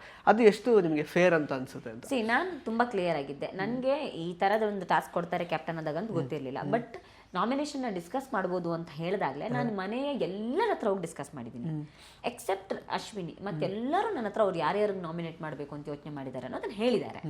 ಅಶ್ವಿನಿ ಅವ್ರು ಹೇಳಿಲ್ಲ. ಅಶ್ವಿನಿ ಅವರು, ನಾನು ಅಶ್ವಿನಿ ಅವ್ರ ಹತ್ರ ಹಂಗೂ ಮನೆಗೇನೋ ಪನಿಷ್ಮೆಂಟ್ ಆಗ್ಬೋದು ಅನ್ನೋ ಕಾರಣಕ್ಕೆ ಅಶ್ವಿನಿ ಅವ್ರ ಹಂಗೂ ಮಾತಾಡ್ತೀನಿ ನಾನು. ಕೇಳಿದಾಗ ಧ್ರುವಂತ್ ಅವ್ರು 2 ಹೆಸರು ಹೇಳ್ತಾರೆ ಯಾರಿಬ್ರು ನಾಮಿನೇಟ್ ಮಾಡಬೇಕು ಅಂತ. ಸೇಮ್ ಹೆಸರನ್ನ ಅಶ್ವಿನಿ ಅವರು ಅವ್ರ ಹೆಸರು ಎತ್ಕೊಳ್ಳಲ್ಲ. ಇಲ್ಲ ಅದೇ ಧ್ರುವಂತ್ ಅವ್ರು ಯಾರು ಹೇಳಿದ್ರು ಅದೇ ರೀಸನ್ ನಂದು, ಅದೇ ಹೆಸರು ನಂದು, ಇಷ್ಟೇ ಮಾತಾಡ್ತಾರೆ. ಸೊ ಆಗ ನನ್ಗೇನ್ ಅನ್ಸುತ್ತೆ, ಅದೇ ಅವಕಾಶ ಧ್ರುವಂತ್ ಅವ್ರಿಗೆ ಕೊಡ್ತೀನಿ ಅಂತ ಅವ್ರಿಗೆ 3 ಅವಕಾಶ ಕೊಟ್ಟೆ. ಧ್ರುವಂತ್ ಅವ್ರಿಗೆ 2 ಕೊಡ್ಲಿಲ್ಲ, 3 ಕೊಟ್ಟೆ. ಸೊ ಸೇಮ್ ಅಲ್ವಾ, ಅಶ್ವಿನಿ ಅವ್ರದ್ದು ಧ್ರುವಂತ್ ಅವ್ರದ್ದು ಸೇಮ್ ಅಂತ ಆದ್ಮೇಲೆ ಅಶ್ವಿನಿ ಅವ್ರಿಗೆ ಎಕ್ಸ್ಟ್ರಾ ಯಾಕೆ ಕೊಡ್ಬೇಕು, ಆ ಅವಕಾಶ ಇನ್ನೊಬ್ರಿಗೆ ಕೊಡೋಣ ಅನ್ನೋ ಉದ್ದೇಶ ಮಾತ್ರ ಇತ್ತು. ಹಂಗಾಗಿ ಧ್ರುವಂತ್ ಅವ್ರಿಗೆ 3 ಕೊಟ್ಟೆ. ರಜತ್ ಹತ್ರ ನಾನು ಪ್ರತಿಯೊಬ್ಬರ ಹತ್ರನೂ ಹೋಗಿ ಮಾತಾಡ್ತಿದ್ದಾಗಲೇ ರಜತ್ ಹತ್ರ ಮಾತಾಡುವಾಗಲೇ ರಜತ್ ಹೇಳಿದ್ರು, ನಂಗೆ 3-4 ಜನರ ಹೆಸರಿದೆ, ಸೊ ಇಂಥವ್ರ ಹೆಸರುಗಳಿದೆ ನಂಗೆ ಅಂತ ಅವ್ರು ಹೇಳಿದ್ರು. ನಾನು ಮಾತಾಡಿದ ಕಾರಣಕ್ಕೆ ನಂಗೊಂದು ಕ್ಲಾರಿಟಿ ಇತ್ತು, ಎಲ್ಲರ ಹತ್ರ ಹೋಗಿ ಡಿಸ್ಕಸ್ ಮಾಡಿದ ಕಾರಣ ಕ್ಲಾರಿಟಿ ಇತ್ತು. ಆ ಕ್ಲಾರಿಟಿಯ ಬೇಸಿಸ್ ಮೇಲೆನೆ ನಾನು ಎಲ್ಲರಿಗೂ ಕೊಡ್ತೀನಿ. ಅಲ್ಲಿ ವೀಕೆಂಡಲ್ಲಿ ಒಂದು ಚರ್ಚೆ ಬರುತ್ತೆ, ಧನುಷ್ ಯಾರ ಹತ್ರನೂ ಮಾತಾಡಲ್ಲ ಆದ್ರೆ ಅವ್ರಿಗೆ 5 ಕೊಡ್ತೀರಾ ಅಂತ. ಬಟ್ ನಾನು ಧನುಷ್ ಹತ್ರ ಹೋಗಿ ಕೂತ್ಕೊಂಡು ನಾನು ಮಾತಾಡಿರ್ತೀನಿ. ನಾನು ಮಾತಾಡಿದಾಗ ಧನುಷ್ ಹೇಳ್ತೀನಿ, ಇಲ್ಲ ಚೈತಕ್ಕ, ನಂಗೆ 4-5 ಹೆಸರುಗಳಿದೆ ನಾಮಿನೇಷನ್ ಮಾಡಕ್ಕೆ, ಅದಕ್ಕೆ ಕಾರಣಗಳು ಹಿಂಗಿನ ಕಾರಣಗಳಿದೆ, ನಾನು ಇದ್ದಿದ್ದ ಕಾರಣಗಳನ್ನ ಹೇಳ್ತೀನಿ ಅಂತ ಕ್ಲಿಯರ್ ಆಗಿ 4-5 ಅಂತ ಧನುಷೇ ಹೇಳಿರ್ತಾರೆ. ಸೊ ಹಂಗವ್ರು ಹೇಳಿದ್ಮೇಲೆ ಅವ್ರಿಗೆ ಕೊಡ್ಬೇಕಲ್ಲ ನಾನು. ಬಿಕಾಸ್ ಕಾನ್ಸೆಪ್ಟ್ ನೀವು ಡಿಸ್ಕಸ್ ಮಾಡ್ಬೋದು ಅನ್ನೋದು ಕ್ಯಾಪ್ಟನ್ ಆಗಿ ನನಗದೊಂದು ಫ್ರೀ ಹ್ಯಾಂಡ್ ಸಿಕ್ಕದಂಗೆ. ಸೊ ನೀವು ನನ್ನ ಹತ್ರ ವಿಶ್ವಾಸ ಇಟ್ಟು ನನ್ನ ಹತ್ರ ಹೇಳಿದ್ರೆ ನಾನು ನಿಮಗೆ ಅವಕಾಶ ಕೊಡ್ತೀನಿ. ಯಾರು ನನ್ನ ಹತ್ರ ವಿಶ್ವಾಸ ಇಟ್ಟು ಹೇಳಿಲ್ಲ ಅವ್ರಿಗೆ ನಾನು ಅವಕಾಶ ಕೊಟ್ಟಿಲ್ಲ ಅಷ್ಟೇ. ವೆರಿ ಸಿಂಪಲ್ ಅಂತ ಅದು. ಸೊ ನಾನೇನು ಆ ಚಟುವಟಿಕೆನ ಅರ್ಥ ಮಾಡ್ಕೊಂಡಿದ್ದೆ, ಹಂಗೆ ಆಟ ಆಡಿದ್ದೀನಿ. ಅದು ಬೇರೆಯವ್ರಿಗೆ ಅರ್ಥ ಆಗಿಲ್ಲ ಅಂತ ನಾನೇನು ಮಾಡೋಕ್ಕಾಗತ್ತೆ. ಅಲ್ಲಿದ್ದು ಕ್ಯಾಪ್ಟನ್ ವೈಯಕ್ತಿಕ ನಿರ್ಧಾರ ಅಂತ. ವೈಯಕ್ತಿಕ ನಿರ್ಧಾರ ನಂದು ಹಂಗೆ. ಯಾಕಂದ್ರೆ ನೀವು ನನ್ನನ್ನು ವಿಶ್ವಾಸಕ್ಕೆ ತಗೊಂಡು ನೀವು ನನ್ನ ಹತ್ರ ಹೇಳಿಲ್ಲ ಯಾರನ್ನ ನಾಮಿನೇಟ್ ಮಾಡ್ತೀನಿ, ನಾನು ನಿಮ್ಗೆ 0 ಕೊಡ್ತಿದ್ದೀನಿ. ಅವ್ರು ನನ್ನ ಹತ್ರ ಹೇಳಿದ್ರು, ನನ್ನನ್ನು ವಿಶ್ವಾಸಕ್ಕೆ ತಗೊಂಡು ಅದು ನನ್ನ ವೈಯಕ್ತಿಕ ನಿರ್ಧಾರ ಅಂತ ಅಷ್ಟೇ ಅಂತ. ಬಟ್ ಅದೇ ನಾಮಿನೇಟ್ ಯಾರನ್ನ ಮಾಡ್ತೀವಿ ಅಂತ ಹೆಸರು ಹೇಳೋ ಅಗತ್ಯನೂ ಇರಲಿಲ್ಲ ಅಂತ ಲೈಕ್ ಸುದೀಪ್ ಸರ್ ಹೇಳಿರ್ಲಿಲ್ಲ. ಬಟ್ ಆಪ್ಷನ್ ಅಂತೂ ವಿಲನ್ ಕೊಟ್ಟಿದ್ರು. ಓಕೆ, ಈಗ ನನ್ಗೆ ಸುದೀಪ್ ಸರ್ ಹತ್ರ, ಈಗ ನಿಮ್ಮ ಹತ್ರ ನಾನು ಮಾತಾಡೋಂಗ್ ಸುದೀಪ್ ಸರ್ ಹತ್ರ ಮಾತಾಡಕ್ಕಾಗಲ್ಲ. ಬಿಕಾಸ್ ಸುದೀಪ್ ಸರ್ ಇನ್ನೇನೋ ಮಾತಾಡ್ತಿರ್ತಾರೆ. ಸೊ ಆಗ ನಾನು ಕ್ಲಾರಿಟಿ ಕೊಡಕ್ಕಾಗಲ್ಲ. ಸುದೀಪ್ ಸರ್ ಹೊರಗಡೆ ಏನ್ ಮಾತಾಡ್ತಿದ್ದಾರೆ ಅಥವಾ ಯಾವ ಆಸ್ಪೆಕ್ಟ್ಸ್ ಇದೆ ಅಂತ ನಮಗ್ ತಿಳಿಸ್ತಾರ ಹೊರತು ನಮ್ಮ ಅಭಿಪ್ರಾಯಗಳನ್ನ ಅವ್ರು ಕ್ಲಿಯರ್ ಆಗಿ ನಾನು ಕೂರಿಸ್ಕೊಂಡು ನೀಟಾಗಿ ಹೇಳಕ್ಕಾಗಲ್ಲ. ಈಗ ನಿಮ್ಮ ಹತ್ರ ನಾನು ಅದನ್ನ ಹೇಳ್ಬೋದು. ಸೊ ಅಲ್ಲಿದ್ದೇನು ಆಪ್ಷನ್ ಡಿಸ್ಕಸ್ ಮಾಡ್ಬೋದು ಅಂತ ವಿಲನ್ ಆಪ್ಷನ್ ಕೊಟ್ಟಿದ್ದಾರೆ. ಅದ್ ನಾನು ಆಸ್ ಎ ಕ್ಯಾಪ್ಟನ್ ಡಿಸ್ಕಸ್ ಮಾಡಬಾರ್ದು ಅಂತಿದ್ರೆ ನಾನು ಅದನ್ನ ಕೇಳ್ತಿರ್ಲಿಲ್ಲ. ನಂಗೆ ಏನ್ ತಲೆಗೆ ಬರುತ್ತೆ ಅಲ್ಲಿ ನಾನು ಇನ್ನೇನೋ ಎಡ್ವರ್ಟ್ ಮಾಡ್ತಿದ್ದೆ. ಇಡೀ ಮನೆ ನಾನು ನಾಮಿನೇಷನ್ ರೀಸನ್ ಅಲ್ಲಿ ಕೊಟ್ಟಿದ್ದನ್ನ ಯಾರು ಪ್ರಶ್ನೆ ಮಾಡಲ್ಲ. ವೈ? ಬಿಕಾಸ್ ನಾನು ಎಲ್ಲರ ಹತ್ರನೂ ಹೋಗಿ ಮಾತಾಡಿದ್ದೀನಿ. ಬಿಕಾಸ್ ನಂಗೆ ತಲೆಯಲ್ಲಿ ಇದ್ದಿದ್ದು ಇನ್ ಕೇಸ್ ಆಫ್ ವಿಲನ್ ಕೊಟ್ಟಿದ್ದ ಟಾಸ್ಕ್ ಏನಿದೆ ನಾಮಿನೇಷನ್ ನಾಮಿನೇಷನ್ ಮಾಡ್ಬೋದು ಅನ್ನೋದು, ಅದನ್ನ ಡಿಸ್ಕಸ್ ಮಾಡದೆ ಹೋದ್ರೆ ಮನೆಗೆ ಇಲ್ಲಿ ಇಂಪ್ಯಾಕ್ಟ್ ಆಗುತ್ತೇನೋ, ಮನೆಗೆ ಏನಾದ್ರು ಶಿಕ್ಷೆ ಆಗ್ಬೋದೇನೋ ಅನ್ನೋದನ್ನ ಯೋಚನೆಯಲ್ಲಿ ಇಟ್ಕೊಂಡು ನಾನು ಅದನ್ನ ಡಿಸ್ಕಸ್ ಮಾಡಿರ್ತೀನಿ. ಬಟ್ ನಂಗೆ ಅದು ನಾಮಿನೇಷನ್ ಇದು ಬರುವಾಗ ನಂಗೆ ಯೂಸ್ ಆಗುತ್ತೆ, ಅದು ಹೆಲ್ಪ್ ಆಗುತ್ತೆ. ನಾನು ಯೂಸ್ ಮಾಡಿದ್ದೀನಲ್ವಾ, ಅದ್ರಲ್ಲಿ ತಪ್ಪೇನಿದೆ ಅಂತ. ಓಕೆ, ಅದೇ ಟೈಮಲ್ಲಿ ಆ ನಾಮಿನೇಷನ್ ಪ್ರಕ್ರಿಯೆಯಲ್ಲೇ ಲೈಕ್ ಅಂದ್ರೆ ರಜತ್ ಮತ್ತೆ ಧ್ರುವಂತ್ ಅವ್ರಿಗೆ ಜಗಳ ಆಗೋದು, ಪ್ಲಸ್ ಅಶ್ವಿನಿ ಅವರು ಒಳಗಡೆ ಲೈಕ್ ಸ್ವಿಮ್ಮಿಂಗ್ ಪೂಲ್ ಅಲ್ಲಿ ಬಿದ್ದು ಕಚ್ಚಡ ಅಂತೆಲ್ಲ ಬೈಯೋದು, ಸಾಕಷ್ಟು ಲೈಕ್ ಅಂದ್ರೆ ಅವಾಚ್ಯ ಪದಗಳ ಬಳಕೆ ಕೆಲವೊಂದಷ್ಟೆಲ್ಲ ಅದು ಹೆಂಗಿತ್ತು ಆಕ್ಚುಲಿ ಆ ಸಿಚುವೇಶನ್ ಅಲ್ಲಿ? ಅದೇ ತುಂಬಾ ಟಫ್ ಸಿಚುವೇಶನ್ ಆಗಿತ್ತು. ಬಟ್ ನಾನು ಅಲ್ಲಿ ಕ್ಯಾಪ್ಟನ್ ಆಗಿ ನಿಂತಿದ್ದಾಗ ಎರಡೂ ಕಡೆ ಮಾತಾಡ್ಬೇಕು. ನಾನು ರಜತ್ಗೂ ಬೈಬೇಕು, ಅಶ್ವಿನಿಗೂ ಬೈಬೇಕು, ಧ್ರುವಂತ್ಗೂ ಬೈಬೇಕು. ಒಂದ್ ಲೆವೆಲ್ಗೆ ಹೊಡ್ಕೊಳ್ಳೋ ಲೆವೆಲ್ಗೆ ಅವ್ರಿಬ್ರು ಹೋಗ್ತಾರೆ. ನಾನು ಇಡೀ ಮನೆಗೆ ಹೇಳ್ತೇನೆ, ಬಾಯ್ ಮುಚ್ಕೊಂಡು ನೀವು ಕೂತ್ಕೊಳ್ಳಿ. ಯಾಕಂದ್ರೆ ಎಲ್ಲಾರ್ಗು ಗೊತ್ತು ಯಾರು ಸೆನ್ಸ್ ಇಲ್ಲದೆ ಯಾರು ಹೊರಗಡೆ ಬಂದಿಲ್ಲ, ಹೊಡಿಯಲ್ಲ, ಹೊಡೆದ್ರೆ ಹೊರಗಡೆ ಹೋಗ್ತೀವಿ ಅಂತ ಗೊತ್ತಿರುತ್ತೆ. ಯಾರು ಹೊಡೆದಾಡಲ್ಲ, ನೀವು ಹಿಡಿದು ಎಳೆಯಕ್ ಶುರು ಮಾಡಿದ್ರೆ ಮಾತ್ರ ಅವರು ಮುಂದಕ್ಕೆ ಹೋಗ್ತಾರೆ. ಒಂದ್ಸಲ ಬಿಟ್ಟು ನೀವೆಲ್ಲರೂ ಬೆಂಚಲ್ಲಿ ಕೂತ್ಕೊಳ್ಳಿ, ಅವ್ರು ಹೆಂಗ್ ಹೊಡೆದಾಡ್ತಾರೆ ನಾನು ನೋಡ್ತೀನಿ, ಹೊಡೆದಾಡಿದ್ರೆ ಮನೆಯಿಂದ ಹೊರಗಡೆ ಹೋಗ್ಲಿ ಅಂತ ಹೇಳ್ತೀನಿ. ಬಿಕಾಸ್ ನೀವು ಆ ಸ್ಟ್ಯಾಂಡ್ ತಗೊಂಡಿಲ್ಲ ಅಂದ್ರೆ ಆ ಜಗಳ ನಿಲ್ಲದೇ ಇಲ್ಲ, ಕಂಟಿನ್ಯೂ ಆಗ್ತಾ ಹೋಗುತ್ತೆ. ಇವ್ರ ಮೈಕ್ ಇಲ್ಲ ಅಂತ ನಾನು ಇವ್ರಿಗೆ ಬೈಯೋದು, ಮೈಕ್ ಇಲ್ಲ ಅಂತಂದ್ರೆ ಇವ್ರು ಮಾತಾಡೋದು, ಅದಕ್ಕಲ್ಲಿ ಮ್ಯೂಸಿಕ್ ಬರೋದು, ಅದರಿಂದ ಮನೆಗೆ ಮತ್ತೆ ಪನಿಷ್ಮೆಂಟ್ ಆಗೋದು, ಇದು ಕಂಟಿನ್ಯೂ ಆಗ್ತಾನೆ ಹೋಗ್ತಾ ಇರುತ್ತೆ. ಸೊ ನಾನು ವೆರಿ ಕ್ಲಿಯರ್ ಇದ್ದೆ, ಹೊಡೆದಾಡ್ತೀರಾ ಹೊಡೆದಾಡ್ರಿ, ಬಿಟ್ಬಿಡಿ, ಹೊಡೆದಾಡೋರನ್ನ ಹೊಡೆದಾಡೋರು ಪಾಲಕ್ಕೆ ಬಿಟ್ಬಿಡಿ. ಯಾಕಂದ್ರೆ ಯಾರು ಕಾನ್ಶಿಯಸ್ ಇಲ್ಲದೆ ಇಲ್ಲಿ ಆಡ್ತಾ ಇಲ್ಲ, ಎಲ್ಲರೂ ಸುಮ್ಮನೆ ಡ್ರಾಮಾ ಮಾಡ್ತಾರೆ. ಯಾರು ಹಿಡಿದು ಎಳೆದಾಡೋರು ಇದ್ರೆ ಮಾತ್ರ ಹೊಡೆಯಕ್ಕೆ ಹೋಗ್ತಾರೆ. ಸೊ ಬಿಡಿ, ಬಟ್ ಮೈಕ್ ಇಲ್ಲದೆ ಮಾತಾಡ್ಬೇಡಿ, ಅಷ್ಟೇ ನಾನು ಕ್ಲಿಯರ್ ಆಗಿದ್ದೆ. ಸೊ ನನಗೆ ರಘು ಸರ್ ಒಳಗಡೆ ಬಂದಾಗ ಹೇಳ್ತಾರೆ. ಸೊ ಆ ಕ್ಯಾಪ್ಟನ್ಸಿನೇ ನನಗೆ ಇಷ್ಟ ಆಯಿತು. ಬಿಕಾಸ್ ಬೇರೆ ಯಾರೇ ಕ್ಯಾಪ್ಟನ್ ಆಗಿದ್ದಿದ್ರು ಅದನ್ನು ಹಾಗೆ ಆ ಲೆವೆಲಲ್ಲಿ ಇದು ಮಾಡ್ತಿರ್ಲಿಲ್ಲ, ಹ್ಯಾಂಡಲ್ ಮಾಡ್ತಿರ್ಲಿಲ್ಲ. ಬಿಕಾಸ್ ಎಲ್ಲರಿಗೂ ಈಗ ನಾನು ವಾಯ್ದು ಮ್ಯಾಚ್ ಆಗಬೇಕು, ಅದು ನಂಗೆ ಪ್ಲಸ್ಸು. ಬಿಕಾಸ್ ಅಲ್ಲಿ ಬೇರೆ ಯಾರೋ ತುಂಬ ಮೆತ್ತಗೆ ಮಾತಾಡೋರು ಯಾರೋ ಕ್ಯಾಪ್ಟನ್ ಆಗಿದ್ದಿದ್ರೆ ಇವ್ರುಗಳನ್ನ ಮತ್ತೂ ಹಿಡಿಯೋಕ್ಕಾಗ್ತಿರ್ಲಿಲ್ಲ, ಇಡೀ ದಿನ ನಡೆದಿರೋದು ಆ ಜಗಳ. ಸೊ ನಾನು ಬೈದು ಕೂರ್ಸೋ ಎಬಿಲಿಟಿ ಇದ್ದ ಕಾರಣಕ್ಕೆ ಅದು ಹಂಗೆ ಮ್ಯಾನೇಜ್ ಆಯಿತು. ಅಲ್ಲಿಗೆ ಸ್ಟಾಪ್ ಕೂಡ ಆಯ್ತದ, ಇಲ್ಲಾಂದ್ರೆ ಅದು ಸ್ಟಾಪು ಆಗ್ತಿರ್ಲಿಲ್ಲ ಅಂತ. ಅದು ಇಡೀ ರಾತ್ರಿ ಕಂಟಿನ್ಯೂ ಆಗಿರೋದು ಅಂತ.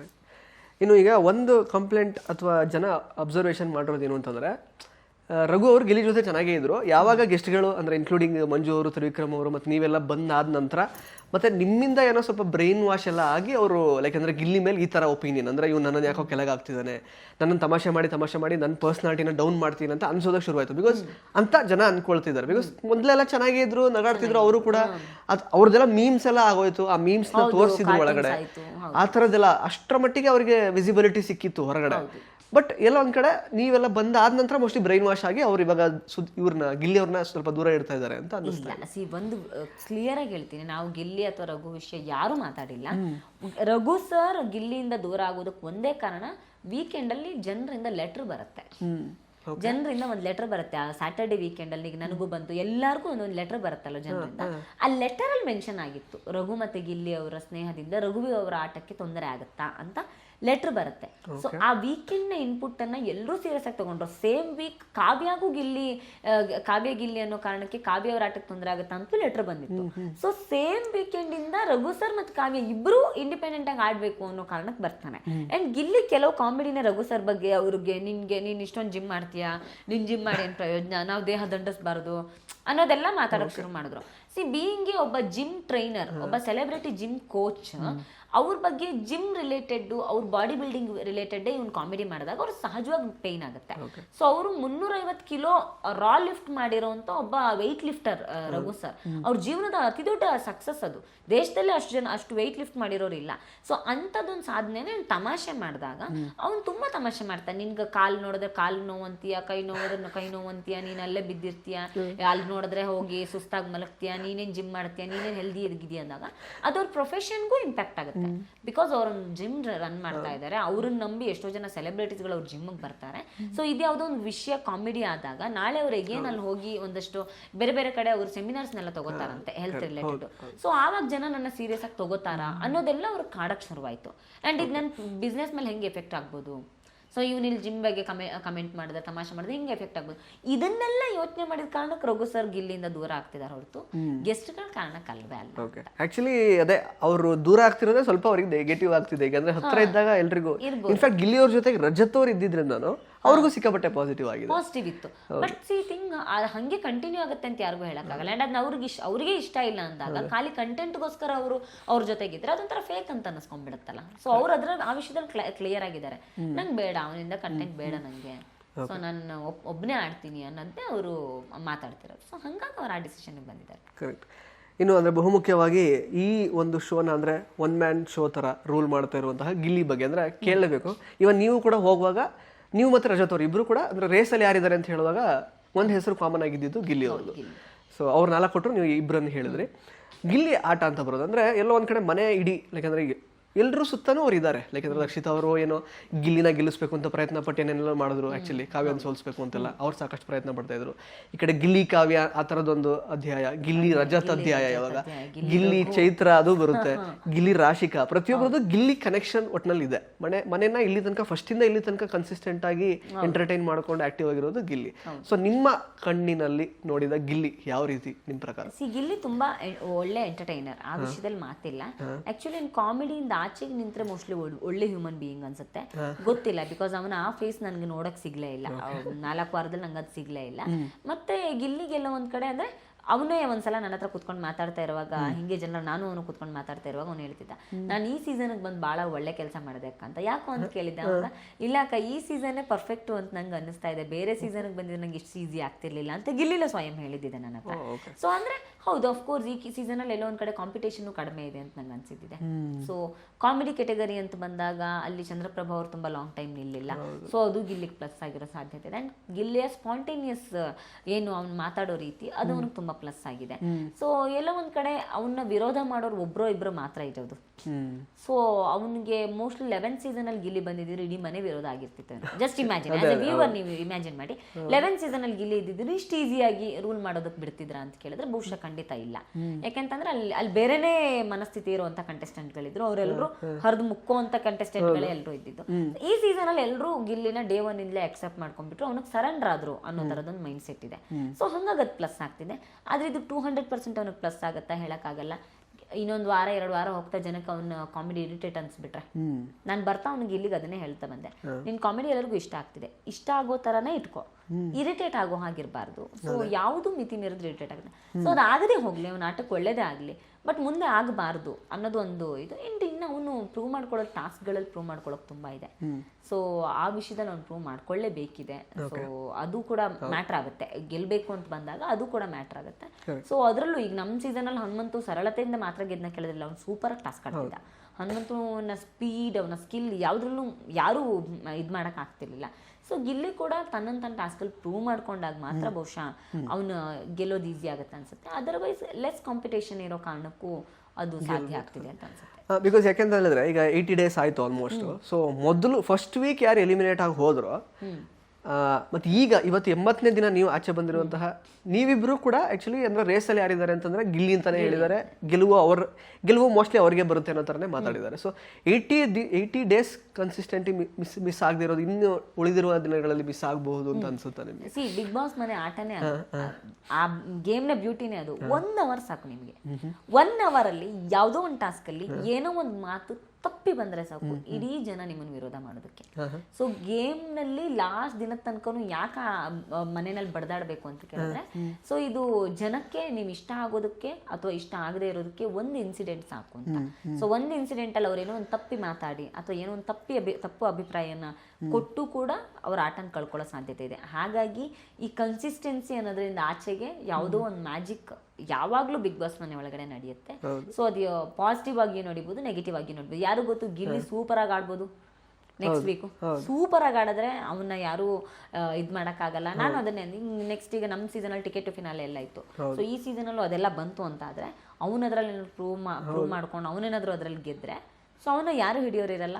ಅಥವಾ ಅಲ್ಲಿ ಅವ್ನು ಪ್ರೂವ್ ಮಾಡ್ಕೊಳಕ್ಕಾಗದೆ ಅಟ್ಟರಲ್ಲಿ ಹೋದ್ರೆ ಆಗ್ಲೂ ಅವ್ನು ಆಟಕ್ಕೆ ಹೊಡ್ತಾ ಬೀಳ್ಬೋದು. ಸೊ 2 ಸಾಧ್ಯತೆಗಳಿದೆ. ಅಲ್ಲೆಲ್ಲೋ ಇನ್ನೊಂದು 4 ವಾರ ಇರ್ಬೇಕಾದ್ರೆ ಇರಿಟೇಟೆಡ್ ಆಗಿ ಅವ್ನ ಕಾಮಿಡಿನೇ ಒಂದಷ್ಟು ಜನಕ್ಕೆ ಇರಿಟೇಟ್ ಆಗಿ ಅದು ಏನಾದ್ರು ನೆಗೆಟಿವ್ ಆಗ್ಬೋದು. ಸೊ 2 ಹೇಳಕ್ಕಾಗಲ್ಲ. ಬಟ್ ನಾನು ಅನ್ಕೋತೀನಿ ಅವ್ನು ಇದೇ ತರದ ಕಾಮಿಡಿ ಎಂಟರ್ಟೈನ್ಮೆಂಟ್ ನ ಕ್ಯಾರಿ ಮಾಡಿ ಟಾಸ್ಕ್ ಅಲ್ಲೂ ಒಂಚೂರು ಇದ್ ಮಾಡಿದ್ರೆ ಚೆನ್ನಾಗ್ ಆಡಿದ್ರೆ ಅವ್ನಿಗೆ ಬರ್ತಾ. ನಾನು ಅದನ್ನ ಹೇಳಿದ್, ಚೆನ್ನಾಗಿ ಟಾಸ್ಕ್ ಆಡು, ನೀನ್ ಮನೆ ಕೆಲಸ ಮಾಡು ಅಂತ ನಾನು ಹೇಳಲ್ಲ, ಅದ್ರ ಅವಶ್ಯಕತೆ ಇಲ್ಲ. ಬಟ್ ಟಾಸ್ಕ್ ಚೆನ್ನಾಗಿ ಆಡು, ಯಾಕಂದ್ರೆ ನಿಂಗೆ ಇರೋದು ಅದು ಒಂದೇ ಕಂಪ್ಲೇಂಟ್, ಅದ್ರಲ್ಲಿ ನೀನ್ ಪ್ರೂವ್ ಮಾಡ್ಕೊಂಡ್ರೆ ಸೂಪರ್ ಆಗಿ ಆಡ್ತಿ ಅಂತ. ಸೊ ಅದ್ರಲ್ಲಿ ಆಡಿದ್ರೆ ಖಂಡಿತವಾಗ್ಲೂ ಅವ್ನು ಗೆಲ್ಬೋದು ಅಂತ. ಕರೆಕ್ಟ್. ಗಿಲ್ಲಿ ಬಗ್ಗೆ ಕೊನೆ ಪ್ರಶ್ನೆ ಕೇಳೋದಾದ್ರೆ, ಅಂದ್ರೆ ಈಗ ಬರೀ ಕರ್ನಾಟಕ ರಾಜ್ಯ ಮಾತ್ರ ಅಲ್ಲ, ಬೇರೆ ಯಾಕಂದ್ರೆ ತೆಲುಗು ರಾಜ್ಯದವರು ಯಾಕಂದ್ರೆ ಅವ್ರ ಬಗ್ಗೆ ಸಾಂಗ್ಸ್ ಮಾಡಿದ್ದಾರೆ, ಸಾಕಷ್ಟು ಆಲ್ರೆಡಿ ಫ್ಯಾನ್ ಮೇಡ್ ಸಾಂಗ್ಸ್ ಬಂದಿದೆ. ಮತ್ತೆ ಎಲ್ಲರೂ ಮತ್ತೆ ಇವನ್ ನಿನ್ನೆ ಒಂದು ಇವೆಂಟ್ ಅಲ್ಲಿ ಕೂಡ 45 ಇವೆಂಟ್ ಪ್ರಮೋಟ್ ಮಾಡ್ಲಿಕ್ಕೆ ಹೋಗಿದ್ದಾರೆ ಶಿವಣ್ಣ ತಮಿಳ್ನಾಡಲ್ಲೇನೋ. ಅಲ್ಲೂ ಗಿಲ್ಲಿದು ಡ್ಯಾನ್ಸ್ ಸ್ಟೆಪ್ ಆಗ್ತಾ ಇದ್ದಾರೆ ಅವ್ರು. ಆಕ್ಚುಲಿ ಅಂದ್ರೆ ಹಿ ಇಸ್ ಲೈಕ್ ಅಂದ್ರೆ ತಲೆಯಿಂದಾನೇ ಹೋಗ್ತಾ ಇಲ್ಲ ಅಂತೆಲ್ಲ ಹೇಳಿದ್ರು. ಗಿಲ್ಲಿ ತಲೆಯಿಂದಾನೇ ಹೋಗ್ತಿಲ್ಲ ಅಂತೆಲ್ಲ ರೀಸೆಂಟ್ ಇನ್ನೊಂದು ಪ್ರೆಸ್ ಮೀಟ್ ಅಲ್ಲೆಲ್ಲ ಹೇಳ್ತಾ ಇದ್ರು. ಅಷ್ಟರ ಮಟ್ಟಿಗೆ ಅಂದ್ರೆ ಆವರಿಸ್ಕೊಂಡಿದ್ದಾರೆ. ಸೊ ಇಷ್ಟರ ಮಟ್ಟಿಗೆ ಒಂದು ಜನಪ್ರಿಯತೆ ನೋಡುವಾಗ ನಿಮಗೇನು ಅನ್ಸುತ್ತೆ ಅಂತ? ಖುಷಿ ಆಗುತ್ತೆ. ಸೊ ಆ ಜನಪ್ರಿಯತೆನೇ ಅವನ ಆಟಕ್ಕೆ ಸಹಾಯ ಮಾಡ್ಬೋದು ಅಂತ ಅಲ್ಟಿಮೇಟ್ಲಿ ಜನ ಗೆಲ್ಸೋಂತ ಆಟ ಆಗಿರೋ ಕಾರಣಕ್ಕೆ ಅದು ಖಂಡಿತವಾಗ್ಲೂ ಸಹಾಯ ಮಾಡ್ಬೋದು. ನಾನು ಹೇಳ್ತೀನಿ ಅವ್ನು 90% ಸ್ಕೋರ್ ಮಾಡಿದ್ದಾನೆ. ಇನ್ನೊಂದು 10% ಅವನ ಎಫರ್ಟ್ ಹಾಕ್ಬಿಟ್ರೆ 100 ಹೊಡೆದ್ರೆ ತುಂಬಾ ಈಸಿ ಆಗುತ್ತೆ ಅಂತ. ಈಗ ಕೆಲವೊಂದು ಸಲ ಬಿಗ್ ಬಾಸ್ ನಲ್ಲಿ ಯಾವ ಪ್ಯಾರಾಮೀಟರ್ ವರ್ಕ್ ಆಗುತ್ತೆ ಅಂತ ಹೇಳಕ್ಕೆ ಆಗಲ್ಲ. ಸೊ ಹಾಗಾಗಿ ಯಾವುದೇ ಡೌಟ್ ಇಲ್ದೇನೆ ಕ್ಲೀನ್ ವಿನ್ ಅನ್ನೋ ತರದೇ ಇದಕ್ಕೆ ಹೋಗ್ಬೇಕು ಅಂತಂದ್ರೆ ಅವನು ಸ್ವಲ್ಪ ಟಾಸ್ಕ್ ಆಡ್ಬೇಕು ಅನ್ಸುತ್ತೆ. ಓಕೆ. ಮತ್ತೆ ನೀವು ಅಂದ್ರೆ ಅಶ್ವಿನಿ ಮೇಡಮ್ ಅವ್ರ ಜೊತೆಗೆ ನಿಮ್ದೊಂದು ಜಗಳ ಆಗುತ್ತೆ, ಅದಾದ್ಮೇಲೆ ನೀವು ಅಂದ್ರೆ ಅವ್ರ ಹತ್ರ ಸಾರಿ ಕೇಳ್ತೀರಾ, ದೇವ್ರ ಹತ್ರ ಹೋಗ್ತೀರಾ, ಮತ್ತೆ ಸ್ವಲ್ಪ ನೀವು ಅಳ್ತಾ ಇರ್ತೀರಾ, ಆ ಥರದ್ದೆಲ್ಲ. ಅದನ್ನ ರಾಶಿಕಾ ಅವರು ಮತ್ತೆ ಸೂರಜ್ ಮತ್ತೆ ಅಶ್ವಿನಿ ಅವರು ಅಂದ್ರೆ ತುಂಬಾ ಡೌ ಮಾಡ್ತಾರೆ ಅವರು. ಸುಮ್ಮನೆ ನಾಟಕ ಎಷ್ಟು ಡೌ ಅಂದ್ರೆ ನಾವು ನೋಡಿದಾಗ ಮಾತ್ರ ಅಳೋದು, ಅದ್ ಮತ್ತೆ ಇಲ್ಲಿ ನೋಡದೇ ಇದ್ದಾಗ ಸುಮ್ಮನೆ ಬಿಡೋದು, ಆ ಥರ ಎಲ್ಲ ಅವರು ಮಾತಾಡ್ಕೊಳ್ತಾರೆ. ಆಕ್ಚುಲಿ 3 ಜನ ಕೂತ್ಕೊಂಡು ಬೆಡ್ಡಲ್ಲಿ ಎಷ್ಟು ಡೌ ಅಂದ್ರೆ ಅಷ್ಟು ಡೌ ಮಾಡ್ತಾರೆ ಅವರು. ಸುಮ್ಮನೆ ನಾವು ನೋಡಿದಾಗ ಅಳ್ತಾ ಇದೀವಿ ಅಂತ ಅನ್ಕೊಳ್ಳಿ, ಕೇಳಿ ಬಂದು ಅಂತೆಲ್ಲ ಎಕ್ಸ್ಪೆಕ್ಟ್ ಮಾಡ್ತಾರೆ ಅಂತ. ಏನ್ ಅನ್ಸುತ್ತೆ? ರಿಯಾಲಿಟಿ ಬಹುತೇಕರಿಗೆ ಗೊತ್ತಿಲ್ಲ, ಯಾಕಂದ್ರೆ ಅದು ನನ್ನ ಮತ್ತೆ ರಜತ್ ನಡುವೆ ನಡೆದಿದ್ದ ಜಗಳ. ಅಲ್ಲಿ ಅಶ್ವಿನಿ ಅವರು, ರಾಶಿಕಾ, ಸೂರಜ್ 3 ಜನ ಇರ್ಲಿಲ್ಲ, ಮನೆಯ ಬೇರೆ ಯಾರು ಇರ್ಲಿಲ್ಲ ಆ ಸಂದರ್ಭದಲ್ಲಿ. ಅದು ನನ್ನ ತವರಿನ ಬಗ್ಗೆ, ನನ್ನ ತವರ ಮನೆ ಬಗ್ಗೆ ಅವ್ರು ಮಾಡಿದ ಕಮೆಂಟ್ ನ ಕಾರಣಕ್ಕೆ ಬೇಜಾರಾಗಿ ನಾನು ಹತ್ತಿದ್ದು. ಸೊ ಆ ಸಂದರ್ಭದಲ್ಲಿ ಅಶ್ವಿನಿ ಮತ್ತು ಕಾವ್ಯ ಅವರದ್ದು ಗಲಾಟೆ ನಡೀತಾ ಇತ್ತು. ಹಂಗಾಗಿ ಆ ಗಲಾಟೆ ಇಡೀ ಮನೆಗೆ ಹೈಲೈಟ್ ಆಗಿತ್ತು ಹೊರತು ಬೇರೆ ಏನೂ ಇಲ್ಲ. ಸೊ ನಾನೇನೋ ಊಟ ಮಾಡೋದು ನನ್ಗೆ ಒಂದೇ ತಿಂಗಿದ್ದು, ಆ ಮನೆಯಲ್ಲಿ ಯಾರನ್ನೂ ನಂಬಕ್ಕಾಗಲ್ಲ. ನಾವೇನೋ ಬೇಜಾರು ಅಂತ ನಾವು ಶೇರ್ ಮಾಡ್ಕೊಂಡ್ರೆ ಅದನ್ನ ನೆಕ್ಸ್ಟ್ ಡೇ ನಾಮಿನೇಷನ್ಗೋ ಇನ್ನೇನಕ್ಕೋ ತಗೋತಾರೆ. ಸೊ ಯಾರನ್ನೂ ನಂಬಕ್ಕಾಗಲ್ಲ. ಅಂಡ್ ಅದು ನನ್ನ ತೀರಾ ಪರ್ಸನಲ್ ವಿಷಯ. ನಾನು ಅದನ್ನ ಯಾರ ಜೊತೆಗೂ ಅಲ್ಲಿ ಹೇಳ್ಕೊಳ್ಳೋ ಅಷ್ಟು ಕಂಫರ್ಟೇಬಲ್ ಇರಲಿಲ್ಲ. ಸೊ ನಾನು ಒಬ್ಬಳೇ ನೆನೆಸ್ಕೊತಾ ಇದ್ದೆ. ಅವ್ರು ಆಡಿದ ಮಾತುಗಳು, ಒಂದಷ್ಟು ಬದುಕಿನ ಘಟನೆಗಳೆಲ್ಲ ನೆನೆಸ್ಕೊಂಡು ಅಳು ಬರೋದು ಬಿಟ್ಟು ಬೇರೆ ಏನು. ಅಶ್ವಿನಿ ಅವರು ಲಯರ್ ಅಂತೆಲ್ಲ ಹೇಳ್ತಾರೆ. ಅವ್ರು ಅದನ್ನ ಉಸ್ತುವಾರಿ ಸಂದರ್ಭದಲ್ಲಿ ಮಾತಾಡಿದಕ್ಕೆ ಅವ್ರು ಹೇಳಿರ್ತಾರೆ. ಸೊ ನನ್ಗದು ಮ್ಯಾಟರ್ ಆಗಲ್ಲ. ಬಿಕಾಸ್ ಇಡೀ ಮನೆಯಲ್ಲಿ ಒಂದು ಸ್ಟೇಟ್ಮೆಂಟ್ ನ ಎಷ್ಟು ಈಸಿಲಿ ತಿರ್ಚ್ತಾರೆ ಅಶ್ವಿನಿ ಅವರು ಅನ್ನೋದು ಇಡೀ ಕರ್ನಾಟಕಕ್ಕೆ ಗೊತ್ತು. ಸೊ ಒಂದ್ ಸ್ಟೇಟ್ಮೆಂಟ್ ಕೊಟ್ಟು ನಾನು ನಂಗೆ ಹೇಳಿಲ್ಲ ಅಂತ ಪದೇ ಪದೇ ತಿರ್ಚಿರೋದು ಅವರು. ಸೊ ಅವರಿಂದ ನಾನು ಲಯರ ಅಥವಾ ನಾನು ಸತ್ಯವಂತಲ ಅಂತ ಸರ್ಟಿಫಿಕೇಟ್ ನಾನು ಯಾಕೆ ತಗೊಳ್ಳಿ? ಸೊ ಅದು ನಮ್ಗೆ ಅವಶ್ಯಕತೆನೂ ಇಲ್ಲ. ಸೊ ನಾನು ಅದ್ರ ಬಗ್ಗೆ ತಲೆನೂ ಕೆಡ್ಸ್ಕೊಳ್ಳೋದಿಲ್ಲ. ನಾನು ಏನ್ ಹೇಳಿದ್ದೀನಿ, ಕ್ಯಾಮ್ರಾ ಮುಂದೆ ಒಬ್ಬರ ಹತ್ರ ಏನ್ ಹೇಳಿದ್ದೀನಿ ಅದನ್ನೇ ನೇರವಾಗಿ ಬಂದು ಬೇರೆ ಆಕ್ಟಿವಿಟೀಸ್ ಸಂದರ್ಭದಲ್ಲೂ ಹೇಳಿದ್ದೆ. ಸೊ ನಂಗೆ ಅದು ಮ್ಯಾಟ್ರ್ ಆಗಲ್ಲ. ಅಂಡ್ ನಾನು ಅಳ್ತಾ ಇದ್ದೆ, ಅವ್ರಿಗೆ ನೊಂದವರ ನೋವು ನೊಂದವರಷ್ಟೇ ಬಲ್ಲರು ಅಂತ. ಸೊ ನಮ್ಮ ಪರ್ಸನಲ್ ನೋವುಗಳು ಏನಿರುತ್ತೆ ಅನ್ನೋದು ನಮಗ್ ಮಾತ್ರ ಗೊತ್ತಿರುತ್ತೆ, ನಿಮ್ಗೆ ಹೆಂಗ್ ಗೊತ್ತಿರುತ್ತೆ? ಸೇಮ್ ಥಿಂಗ್ ಸ್ಪಂದನ ಕೂಡ ಹೇಳಿದ್ದು ನನ್ನ ಹತ್ರ. ನನ್ ಫಸ್ಟ್ ಎಲ್ಲೂ ನೀವು ನಾಟಕ ಮಾಡ್ತಿದ್ದೀರಾ ಅನಿಸ್ತು, ಬಟ್ ನನಗೆ ಅರ್ಥ ಆಗಿಲ್ಲ. ಬಿಕಾಸ್ ನಾನು ಸಿಚುವೇಶನ್ ನ ಫೇಸೇ ಮಾಡಿಲ್ಲ, ಅಥವಾ ನನ್ನ ಲೈಫಲ್ಲಿ ಅಂತ ಕಷ್ಟನೇ ಬಂದಿರ್ಲಿಕ್ಕಿಲ್ಲ. ಹಂಗಾಗಿ ನನಗದು ಕಷ್ಟ ಅಂತ ಅನ್ಸಿರ್ಲಿಕ್ಕಿಲ್ಲ. ಸೊ ನಾನು ಅದನ್ನ ತುಂಬಾ ಓಪನ್ ಆಗಿ, ನಾನು ಆಕ್ಚುಲಿ ಅದನ್ನ ಜಾಸ್ತಿ ಶೇರ್ ಮಾಡ್ಕೊಂಡಿರೋದೇ ಅಶ್ವಿನಿ ಅವ್ರ ಹತ್ರ. ಸೊ ಅವ್ರಿಗೆ ಅದು ಇದನ್ಸಿಲ್ಲ ಅಂತಂದ್ರೆ ಅವ್ರು ಇನ್ನೊಬ್ಬರ ನೋವನ್ನ ಅರ್ಥ ಮಾಡ್ಕೊಳ್ಳೋ ಅಷ್ಟು ಕೆಪಾಬಿಲಿಟಿ ಅವ್ರಿಗಿಲ್ಲ ಅಂತ ಅರ್ಥ. ಸೊ ಮತ್ತೊಂದೇನು ಅಂತಂದ್ರೆ ಬಿಗ್ ಬಾಸ್ ಮನೇಲಿ ನೀವು ಅಳದೇ ಆಗ್ಲಿ ನಗದೇ ಆಗ್ಲಿ ನಾಟಕ ಮಾಡಕ್ ಆಗದೇ ಇಲ್ಲ. ಸೊ ಅದು ಒಬ್ಬ ಮನುಷ್ಯನಿಗೆ ಸುಮ್ನೆ ಕಣ್ಣೀರ್ ಬರಲ್ಲ. ನಾನಂತೂ ಆಕ್ಟ್ರೆಸ್ ಅಲ್ಲ, ನನಗೆ ಕ್ಯಾಮ್ರಾ ಮುಂದೆ ಬಂದು ನಾನು ಆಕ್ಟಿಂಗ್ ಮಾಡಿ ಅಭ್ಯಾಸನೂ ಇಲ್ಲ. ಹಂಗಾಗಿ ಅದು ಹೆಂಗಿತ್ತು ಅಂದ್ರೆ, ಈ ಚಿಕ್ಕ ಮಕ್ಕಳು ಅಂಗನವಾಡಿ ಮಕ್ಕಳು ಲಾಸ್ಟ್ ಅಲ್ಲಿ ನಿಂತ್ಕೊಂಡು ಸ್ಟೆಪ್ ತಪ್ಪಾಗಿ ಕಳೆದೋಗಿರೋ ತರ ಇರ್ತಾರಲ್ಲ, ಹಂಗ ಅಂದ್ರೆ ಇದ್ದಿದ್ದೆ ಲಾಸ್ಟ್. ಇದು ನಮ್ಗದು ತಲೆಗೂ ಕೂತ್ಕೋತಿರ್ಲಿಲ್ಲ. ಅಂಡ್ ನಮ್ಗೆ ಆ ಮಜಲ್ ಮೆಮೊರಿ ಅನ್ನೋದೇನಿದೆ ಡ್ಯಾನ್ಸ್ದು ಅದು ಇಲ್ವೇ ಇಲ್ಲ. ಸೊ ಹಂಗಾಗಿ ನಾವು ಅದ್ರಕ್ಕೆ ಸೀರಿಯಸ್ ಆಗಿ ಕನ್ಸಿಡರ್ ಮಾಡಿರ್ಲಿಲ್ಲ. ಅದನ್ನ ಸುಮ್ನೆ ಏನೋ ತೇಪೆ ಹಚ್ಚೋಣ ಅಂತ ಹಿಂಗ್ ನಿಂತ್ಕೊಂಡಿದ್ವಿ. ಬಟ್ ಸುದೀಪ್ ಸರ್ ಕಂಡಂಗ್ ಬಿದ್ದು ಮತ್ತೆ ಕರೆದ್ರು. ಸೊ ಅದು ಹಿಂಗೆ ಅಂದ್ರೆ ನನ್ಗದು ನನ್ನ ಪ್ರೊಫೆಷನ್ ಅಲ್ಲ. ನೀವು ಬೇಕು ಅಂದಾಗ ಅಳಕ್ ನಂಗೆ ಆಗದೇ ಇಲ್ಲ. ಈಗ ನೀವು ಅಳ್ಸಿದ್ರು ನಾನು ಅಳಲ್ಲ. ಬಟ್ ಸಂದರ್ಭ ಬಂದಾಗ ನನ್ನ ಫ್ಯಾಮಿಲಿ ಇರೋದಿಲ್ಲ. ಈಗ ನಾನು ಮದುವೆಯಾಗಿ 6 ತಿಂಗಳಾಗಿದೆ ಅಷ್ಟೇ. ನನ್ನ ತವ್ರ ಮನೆ ಬಿಟ್ಟು ನನ್ನ ಗಂಡನ ಮನೆಗೆ ಬಂದಿದ್ದೀನಿ, ಅಲ್ಲಿಂದ ಸೀದಾ ಬಿಗ್ ಬಾಸ್ ಮನೆಗೆ ಬಂದಿದ್ದೀನಿ. ಸೊ 2 ಫ್ಯಾಮಿಲಿನ ಮಿಸ್ ಮಾಡ್ಕೋತಿರ್ತೀನಿ. ಈಗ ತವ್ರ ಮನೇಲಿ ಆಗಿರೋ ಕಷ್ಟಕ್ಕೆ ಎಲ್ಲೋ ಒಂದು ಆ ನೆನಪಾದಾಗ ಗಂಡನ ಮನೆಯವ್ರು ಯಾರೋ ಸಮಾಧಾನ ಮಾಡೋರು ಇರ್ತಾರೆ. ಇಲ್ಲಿ ದಿಢೀರ್ ಅಂತ ಬಂದಾಗ 2 ಫ್ಯಾಮಿಲಿ ಇಲ್ಲ. ಸೊ ಸೇಮ್ ಅಗೇನ್ ಯಾರೋ ಒಬ್ರು ತುಂಬಾ ಕ್ಲೋಸ್ ಆಗಿದ್ದವ್ರು ನನ್ನ ತವ್ರ ಮನೆ ಬಗ್ಗೆ ಕಮೆಂಟ್ ಮಾಡಿದಾಗ ಅದು ಮತ್ತೆ ನೋವಾಗುತ್ತೆ, ಮತ್ತೆ ಬೇಜಾರಾಗೇ ಆಗುತ್ತೆ. ಸೊ ಆ ಕಾರಣಕ್ಕೆ ನಾನು ಹತ್ತನೇ ಹೊರತು ಆ ರಿಯಾಲಿಟಿ ಬ್ಯಾಕ್ ಗ್ರೌಂಡ್ ಅಲ್ಲಿ ಏನ್ ನಡೆದಿದೆ ಅನ್ನೋದು ಇವ್ರಿಗೆ ಗೊತ್ತಾ ಇಲ್ಲ. ಸೊ ಅದಕ್ಕೆ ಹೇಳೋದು, ಪ್ರತ್ಯಕ್ಷ ಕಂಡ್ರು ಪ್ರಮಾಣಿಸಿ ನೋಡ್ಬೇಕು ಅಂತ. ಇವ್ರು ನೋಡದೆ ಇನ್ನೊಬ್ಬರ ಬಗ್ಗೆ ಕಮೆಂಟ್ ಮಾಡ್ತಾರೆ. ಸೊ ಅದು ಜನಕ್ಕೂ ಅರ್ಥ ಆಗುತ್ತೆ ಅಂತ. ಲಾಸ್ಟ್ ಇನ್ನೊಂದು 2 ಪ್ರಶ್ನೆ ಅಷ್ಟೇ. ಅಂದ್ರೆ ಒಂದೆಂತಂದ್ರೆ, ಈಗ ಲಾಸ್ಟ್ ವೀಕ್ ಕಾವ್ಯ ಅವ್ರು ಸಖತ್ತಾಗಿ ಆಟ ಆಡಿದ್ರು, ಕ್ಯಾಪ್ಟನ್ ಎಲ್ಲ ಆದ್ರು, ನೀವು ಕೂಡ ಅವರಿಗೆ ಉತ್ತಮ ಎಲ್ಲ ಕೊಟ್ರಿ, ಕ್ಯಾಪ್ಟನ್ಸಿಗೆ ವೋಟ್ ಎಲ್ಲ ಹಾಕಿದ್ರಿ. ಬಟ್ ರೇಸ್ ಅಲ್ಲಿ ಅವ್ರನ್ನ ನೀವು ಇಡ್ಲೇ ಇಲ್ಲ, ಅಂದ್ರೆ ಯಾವ ಇದ್ರಲ್ಲೂ ಕ್ಯಾಟಗರಿಯಲ್ಲೂ ಅವ್ರನ್ನ ನೀವು ಇಡ್ಲೇ ಇಲ್ಲ ಆಕ್ಚುಲಿ ಕಾವ್ಯ ಅವ್ರನ್ನ. ಸೊ ಯಾಕೆ ಆ ಥರ ನಿಮಗೆ ಯಾವ ಕ್ಯಾಟಗರಿಯಲ್ಲೂ ಇಡಬೇಕು ಅಂತ ಅನಿಸಿಲ್ಲ? ಮತ್ತು ಇನ್ನೊಂದು ಏನಂದರೆ, 2 ವಾರದಿಂದ ಏನು ವೋಟಿಂಗ್ ಲೈನ್ಸ್ ಆನ್ ಇರಲಿಲ್ಲ, ಅಥವಾ ಲಾಸ್ಟ್ ಟೈಮ್ ಸೀಕ್ರೆಟ್ ರೂಮ್ಗೆಲ್ಲ ಹಾಕಿದ್ರು, ಈ ಸಲ ನಿಮ್ಮನ್ನು ಮಾತ್ರ ತೆಗೆದ್ರು, ಏನೋ ಸ್ಪಂದನ ಅವ್ರನ್ನ ಉಳಿಸೋದಕ್ಕೆ ಟ್ರೈ ಮಾಡ್ತಿದ್ದಾರೆ ಅನ್ನೋ ಥರ ಎಲ್ಲ ಆರೋಪ ಆ್ಯಕ್ಚುಲಿ. ಸೊ ಈ 2 ಪ್ರಶ್ನೆಗೆ ಉತ್ತರ ಕೊಡೋದು. ಕಾವ್ಯದು ನಾನು ಯಾವುದಿದ್ರಲ್ಲಿ ನಾನು ಅವಳಿಗೆ ಬರ್ತಾನೆ ಹೇಳಿದೆ, ಹೀಗೆ ಆಡ್ತಾ ಇದೆಯಾ, ಹೀಗೆ ಚೆನ್ನಾಗಿ ಆಡು ಅಂತ. ಯಾಕೆಂತ ಕೇಳಿದ್ರೆ, 1 ವಾರ ತುಂಬಾ ಸೂಪರ್ ಆಗಿ ಆಡಿರೋರು ನೆಕ್ಸ್ಟ್ ವೀಕ್ ಅಷ್ಟೇ ಸೂಪರ್ ಆಗಿ ಆಡ್ತಾರೆ ಅಂತ ಗ್ಯಾರಂಟಿ ಇಲ್ಲ. ಸೊ ಹಂಗಾಗಿ ಈ 1 ವಾರ ಆಡಿದ್ದಾರೆ ಅನ್ನೋ ಕಾರಣಕ್ಕೆ ಅವ್ರು ಫಿನಾಲೆನಲ್ಲಿ ಇರ್ತಾರೆ ಅಂತ ಹೇಳಕ್ಕಾಗಲ್ಲ. ಈ ವಾರ ವಾರ ಆಡಿರೋ ಅವ್ರ ಪರ್ಫಾರ್ಮೆನ್ಸ್ ಕ್ಯಾಪ್ಟನ್ಸಿಗೆ ಹೋಗಕ್ಕೆ ಹೆಲ್ಪ್ ಆಯ್ತು, ಅದಕ್ಕೆ ಅರ್ಹರು. ಸೊ ಇದನ್ನ ಇನ್ನ ಕಂಟಿನ್ಯೂ 4 ವಾರನೂ ಕಂಟಿನ್ಯೂ ಮಾಡಿದ್ರೆ ಅವ್ರು ಫಿನಾಲಿಗೆ ಹೋಗ್ತಾರೆ. ಸೊ ಅದನ್ನ ಕಂಟಿನ್ಯೂ ಮಾಡ್ಲಿ. ಅವ್ರು ಕಂಟಿನ್ಯೂ ಮಾಡ್ದೇನೆ ನಾನು ಅದನ್ನ ಹೇಳಿದ್ರೆ ಅವ್ರಿಗೆ ತಲೆ ಒಳಗಡೆ ಒಂದು ಭ್ರಮೆ ಬಂದ್ಬಿಡ್ಬೋದು, ನಾನು ಗೆಲ್ತೀನಿ, ನಾನು ಫಿನಾಲಿಗೆ ಹೋಗ್ತೀನಿ ಅಂತ. ಅವಾಗ ಅವ್ರ ಆಟ ಹಾಳಾಗ್ಬೋದು. ಯಾಕೆ ಅದನ್ನ ಹಾಳು ಮಾಡ್ಲಿ ನಾನು? ಸೊ ಅದಿಷ್ಟ ಇಲ್ಲ. ಅಂಡ್ ಸ್ಪಂದನ ವಿಷಯದಲ್ಲಿ ಆಡೋದಕ್ಕೆ ಅವ್ರದ್ದು ಅನ್ನೋ ಅವಕಾಶಗಳು ಬಂದಿಲ್ಲ. ಅಂಡ್ ಬಯೋಲಜಿಕಲಿ ತುಂಬಾ ಸಾಫ್ಟ್ ನೇಚರ್ ಇರುವಂತ ಹುಡುಗಿ ಆಗಿರೋ ಕಾರಣ ಕೆಲವೊಂದ್ ಕಡೆ ಟಾಸ್ಕ್ಗಳು ಅಂದಾಗ ಭಯ ಪಡ್ತಾ ಇದ್ದಾರೆ. ಸೊ ಅಷ್ಟು ಬಿಟ್ಟು ಅವ್ರಿಗೆ ಒಂದು ಹೊರಗಡೆ ಒಂದು ಫ್ಯಾನ್ ಫಾಲೋವಿಂಗ್ ನ ಅವ್ರೊಂದು ಸೀರಿಯಲ್ ಮೂಲಕ ಕ್ರಿಯೇಟ್ ಮಾಡ್ಕೊಂಡ್ ಬಂದವರು. ನೀವು ಹೊರಗಡೆ ಕ್ರಿಯೇಟ್ ಮಾಡ್ಕೊಂಡ್ ಬಂದಿರುವಂತ ಇದೊಂದು ಸೆಲೆಬ್ರಿಟಿ ಶೋ ಆಗಿರೋಕ್ ನಾನು ಹೇಳ್ತಾ ಇದ್ದೀನಿ. ಹೊರಗಡೆ ನೀವು ಕ್ರಿಯೇಟ್ ಮಾಡ್ಕೊಂಡ್ ಬಂದಿರುವಂತ ಫ್ಯಾನ್ ಬೇಸ್ ಒಂದಷ್ಟು ದಿನಗಳ ಕಾಲ ನಿಮ್ಮನ್ನು ಮನೆ ಒಳಗಡೆ ಉಳಿಸೋದಕ್ಕೆ ಸಹಾಯ ಮಾಡೇ ಮಾಡುತ್ತೆ. ಫಾರ್ ಎಕ್ಸಾಂಪಲ್ ನಂಗೂ 11 ಸೀಸನ್ ಅಲ್ಲಿ ನಾನೇನು ಆಡ್ತಿರ್ಲಿಲ್ಲ, ಸ್ಟಿಲ್ 15 ವೀಕ್ ಇದ್ದೆ. ಬಿಕಾಸ್ ಆಫ್ ನಾನ್ ಹೊರಗಡೆ ಒಂದಷ್ಟು ಕೆಲಸ ಮಾಡಿದ್ದೆ, ನನ್ನ ಜನ ನಾನು ಸಂಪಾದನೆ ಮಾಡಿದ್ದೆ. ಎಷ್ಟೋ ಜನ ನಾನು ಹೊರಗಡೆ ಹೋದಾಗ ನಂಗೆ ಹೇಳಿದ್ದೆ, ನಾವ್ ಯಾವತ್ತೂ ಬಿಗ್ ಬಾಸ್ ನೋಡ್ತಿರ್ಲಿಲ್ಲ ಅಕ್ಕ, ನೀವಿದ್ರಿ ಅನ್ನೋ ಕಾರಣಕ್ಕೆ ನೋಡಿದ್ವಿ. ಈಗ ನನ್ನ ಐಡಿಯಾಲಜಿಕಲ್ ವರ್ಗದವ್ರು ಯಾರಿದ್ರು ಅವ್ರು ಯಾರು ಬಿಗ್ ಬಾಸ್ ಮುಂಚೆ ನೋಡ್ತಿರ್ಲಿಲ್ಲ, ನಾನು ಇದೀನಿ ಅನ್ನೋ ಕಾರಣಕ್ಕೆ ನೋಡ್ತಿದ್ದವ್ರು. ಸೊ ಅವರೆಲ್ಲ ಲಿಟ್ರಲಿ ಒಂದು ಎಲೆಕ್ಷನ್ ಹೆಂಗ್ ಕ್ಯಾಂಪೇನ್ ಮಾಡ್ತಾರೆ ಆ ರೀತಿ ಕ್ಯಾಂಪೇನ್ ಮಾಡಿ ವೋಟ್ ಹಾಕಿದ್ದಾರೆ ನಂಗೆ.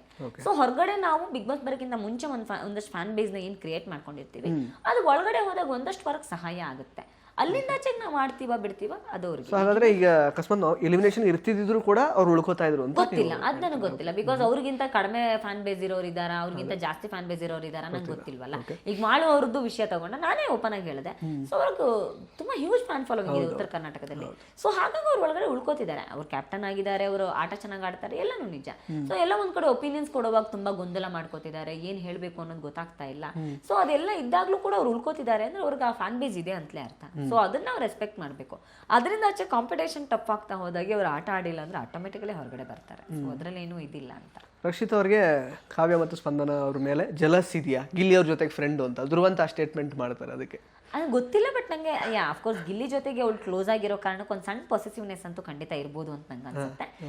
ಅದರಿಂದ ಆಚೆಗೆ ಅವಳಿಗೆಲ್ಲ ಒಂದ್ ಕಡೆ ಅದೇ ಅಂದ್ರೆ ಗಿಲ್ಲಿಯಿಂದ ಅವ್ರಿಗೆ ಅಟೆನ್ಷನ್ ಸಿಗ್ತಿದೆ ಅನ್ನೋ ಭಾವನೆ ಇರ್ಬೋದು ಅಂತ. ಸೊ ಆ ಕಾರಣಕ್ಕೆ ಅವಳು ಆ ರೀತಿ ಇರ್ಬೋದು. ಓಕೆ, ಇನ್ನೊಂದು ಆಕ್ಚುಲಿ ಲೈಟರ್ ನೋಟ್ ಅಲ್ಲಿ ಕೇಳೋದಾದ್ರೆ, ನೀವು ಅಂದ್ರೆ ಗಿಲ್ಲಿ ಅವ್ರೇನೋ ಏಜ್ ಬಗ್ಗೆ ಎಲ್ಲ ಮಾತಾಡಿದ್ರು, ಸ್ವಲ್ಪ ವಯಸ್ಸಾಗಿದೆ ಅಂತ ಹೇಳಿದ್ರು ಅನ್ನೋದಕ್ಕೆ ನೀವು ಆಕ್ಚುಲಿ ಸ್ವಲ್ಪ ಅದಕ್ಕೆ ಫ್ಯೂರಿಯಸ್ ಆದ್ರಿ. ಅಂದ್ರೆ ಜನಗಳಿಗೆ ಹಿಂಗ ಅನಿಸ್ತು ಹೊರಗಡೆ ಅಂತಂದ್ರೆ ಅವ್ರ ಏಜ್ ಬಗ್ಗೆ ಅವ್ರಿಗೆ ಗೊತ್ತಿರುತ್ತಲ್ವಾ, ಮತ್ತೆ ಯಾಕೆ ಮನೆಯವ್ರಿಗೂ ಗೊತ್ತಿರುತ್ತೆ, ಮತ್ತೆ ಯಾಕೆ ಅದ್ರ ಬಗ್ಗೆ ಅಷ್ಟೊಂದು ಬೇಜಾರು ಮಾಡ್ಕೊಂಡು ಅಂದ್ರೆ ಅದಕ್ಕಿಂತ ಮುಂಚೆ ಒಂದಷ್ಟು ಘಟನೆ ನಡೆದಿದೆ. ರಘು ಸರ್ಗೂ ಅವನು ಅದೇ ಹೇಳೋಣಂತೆ, ರಘು ಸರ್ಗೆ ಅಶ್ವಿನಿ ಮ್ಯಾಮ್ಗೆ ವೃದ್ಧರ ಇದು ಅಂತ ಪದೇ ಪದೇ ಹೇಳೋಣಂತೆ. ಸೊ ಅದು ನಾನು ಇದ್ದಾಗಿತ್ತು. ಈಗ ಅದಕ್ಕಿಂತ ಮುಂಚೆ ಏನಾಗಿತ್ತು, ನಾನು ಅಶ್ವಿನಿ ಅವರು ರಘು ಸರ್ ಎಲ್ಲ ಕುತ್ಕೊಂಡು ಏನೋ ಮಾತಾಡ್ತಿರ್ಬೇಕಾದ್ರೆ ವೃದ್ಧಾಶ್ರಮ ಅಂತೇನೋ ಒಂದು ಕಮೆಂಟ್ ಮಾಡಿದ್ದ. ಸೊ ಅದು ಪದೇ ಪದೇ ಹೇಳೋ ಅವಶ್ಯಕತೆ ನಮ್ಗಿಲ್ಲ ಅಂತ. ಅದು ನನ್ನ ಸ್ಟ್ಯಾಂಡ್, ನಾನು ಅದನ್ನೇ ಹೇಳ್ತೀನಿ. ಗಿಲ್ಲಿ ಕಾಮಿಡಿ ನಿಮ್ಗೆ ಇಷ್ಟ ಆಗದೆ ಇದ್ದಾಗ ಅಲ್ಲೇ ಸ್ಟಾಪ್ ಮಾಡಿ. ಅದೇನೋ ಪರ್ಸನಲ್. ಇವತ್ತು ನಾನು ವಯಸ್ಸಿನ ಬಗ್ಗೆ ಮಾತಾಡ್ತಾನೆ, ವೃದ್ಧರ ಬಗ್ಗೆ ಮಾತಾಡ್ತಾನೆ, ನಾಳೆ ನನ್ನ ಫ್ಯಾಮಿಲಿ ಬಗ್ಗೆ ಮಾತಾಡ್ತಾನೆ. ಆವಾಗ ನಾನು ಸ್ಟಾಪ್ ಮಾಡಿದಾಗ ನೀನ್ ಅವತ್ತೆಲ್ಲ ಮಾತಾಡಿದಾಗ ಸುಮ್ಮನಿದ್ದೆ, ಈಗ ಯಾಕೆ ಸ್ಟಾಪ್ ಮಾಡ್ತಿಲ್ಲ, ಈಗ ಯಾಕೆ ಸ್ಟಾಪ್ ಮಾಡ್ತಿದ್ಯಾ ಅಂತ ಬರುತ್ತೆ. ಫಸ್ಟ್ ಸ್ಟೆಪ್ ಅಲ್ಲೇ ಸ್ಟಾಪ್ ಮಾಡೋಣ. ನಂಗೆ ಇಷ್ಟ ಇಲ್ಲ, ಹೌದು ನಂಗೆ ಇಷ್ಟ ಅಲ್ಲ, ಬಿಕಾಸ್ ನನ್ನ ಮನೆಯವ್ರು ನೋಡ್ತಿರ್ತಾರೆ.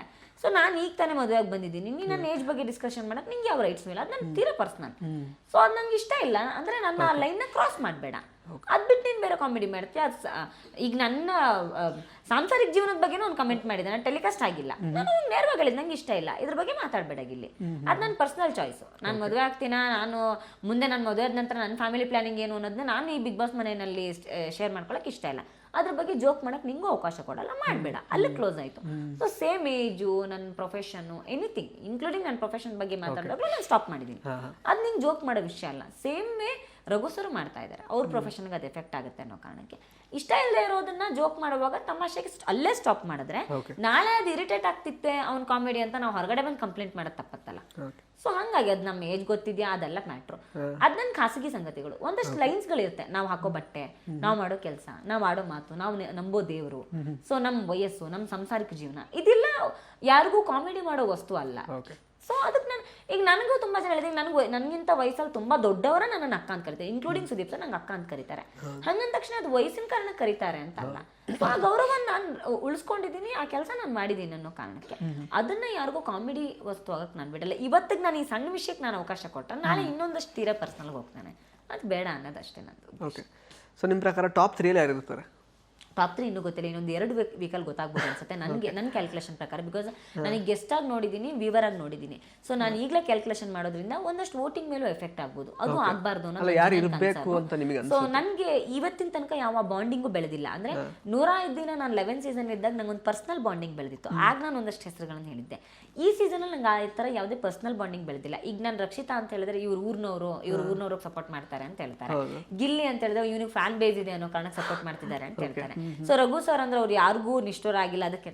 ಸೊ ಬೇಡ, ಇನ್ನೊಂದು 2 ವೀಕ್ ಮೇ ಬಿ ನನಗೆ ಏನಾದ್ರು ಈ ಸೀಸನ್ ಅಲ್ಲಿ ಟಿಕೆಟ್ ಟು ಫಿನಾಲೆ ಏನಾದ್ರು ಮಾಡಿದ್ರೆ ಸೊ ಅದರಲ್ಲಿ ಮೋಸ್ಟ್ಲಿ ಒಂದು ಕ್ಲಾರಿಟಿ ಸಿಗುತ್ತೆ ಅಂತ ನಂಗೆ ಅನ್ಸುತ್ತೆ. ಮೇ ಬಿ ಆ ಸಂದರ್ಭದಲ್ಲಿ ಒಂದು ಕ್ಲಿಯರ್ ಕಟ್ ಪಿಕ್ಚರ್ ಸಿಗ್ಬೋದು ಅಂತ. ಆಡಿಯನ್ ಆಗಿ ನೋಡುವಾಗ ನಿಮಗೆ ಯಾರು ಇರ್ತಾರೆ ಅಂತ ಅನ್ಸುತ್ತೆ? ಸೊ ನಂಗೆ ಆಡಿಯನ್ ಆಗಿ ನೋಡಿದಾಗ ಒಂದು ಟಾಪ್ 5-6 ಅಲ್ಲಿ ಒಂದು ಅಶ್ವಿನಿ, ಧನು, ಗಿಲ್ಲಿ, ರಕ್ಷಿತಾ, ರಘು ಸರ್, ಕಾವ್ಯ ಇವರೆಲ್ಲ ಇರ್ತಾರೆ ಅಂತ ನಂಗೆ ಅನಿಸ್ತಾರೆ.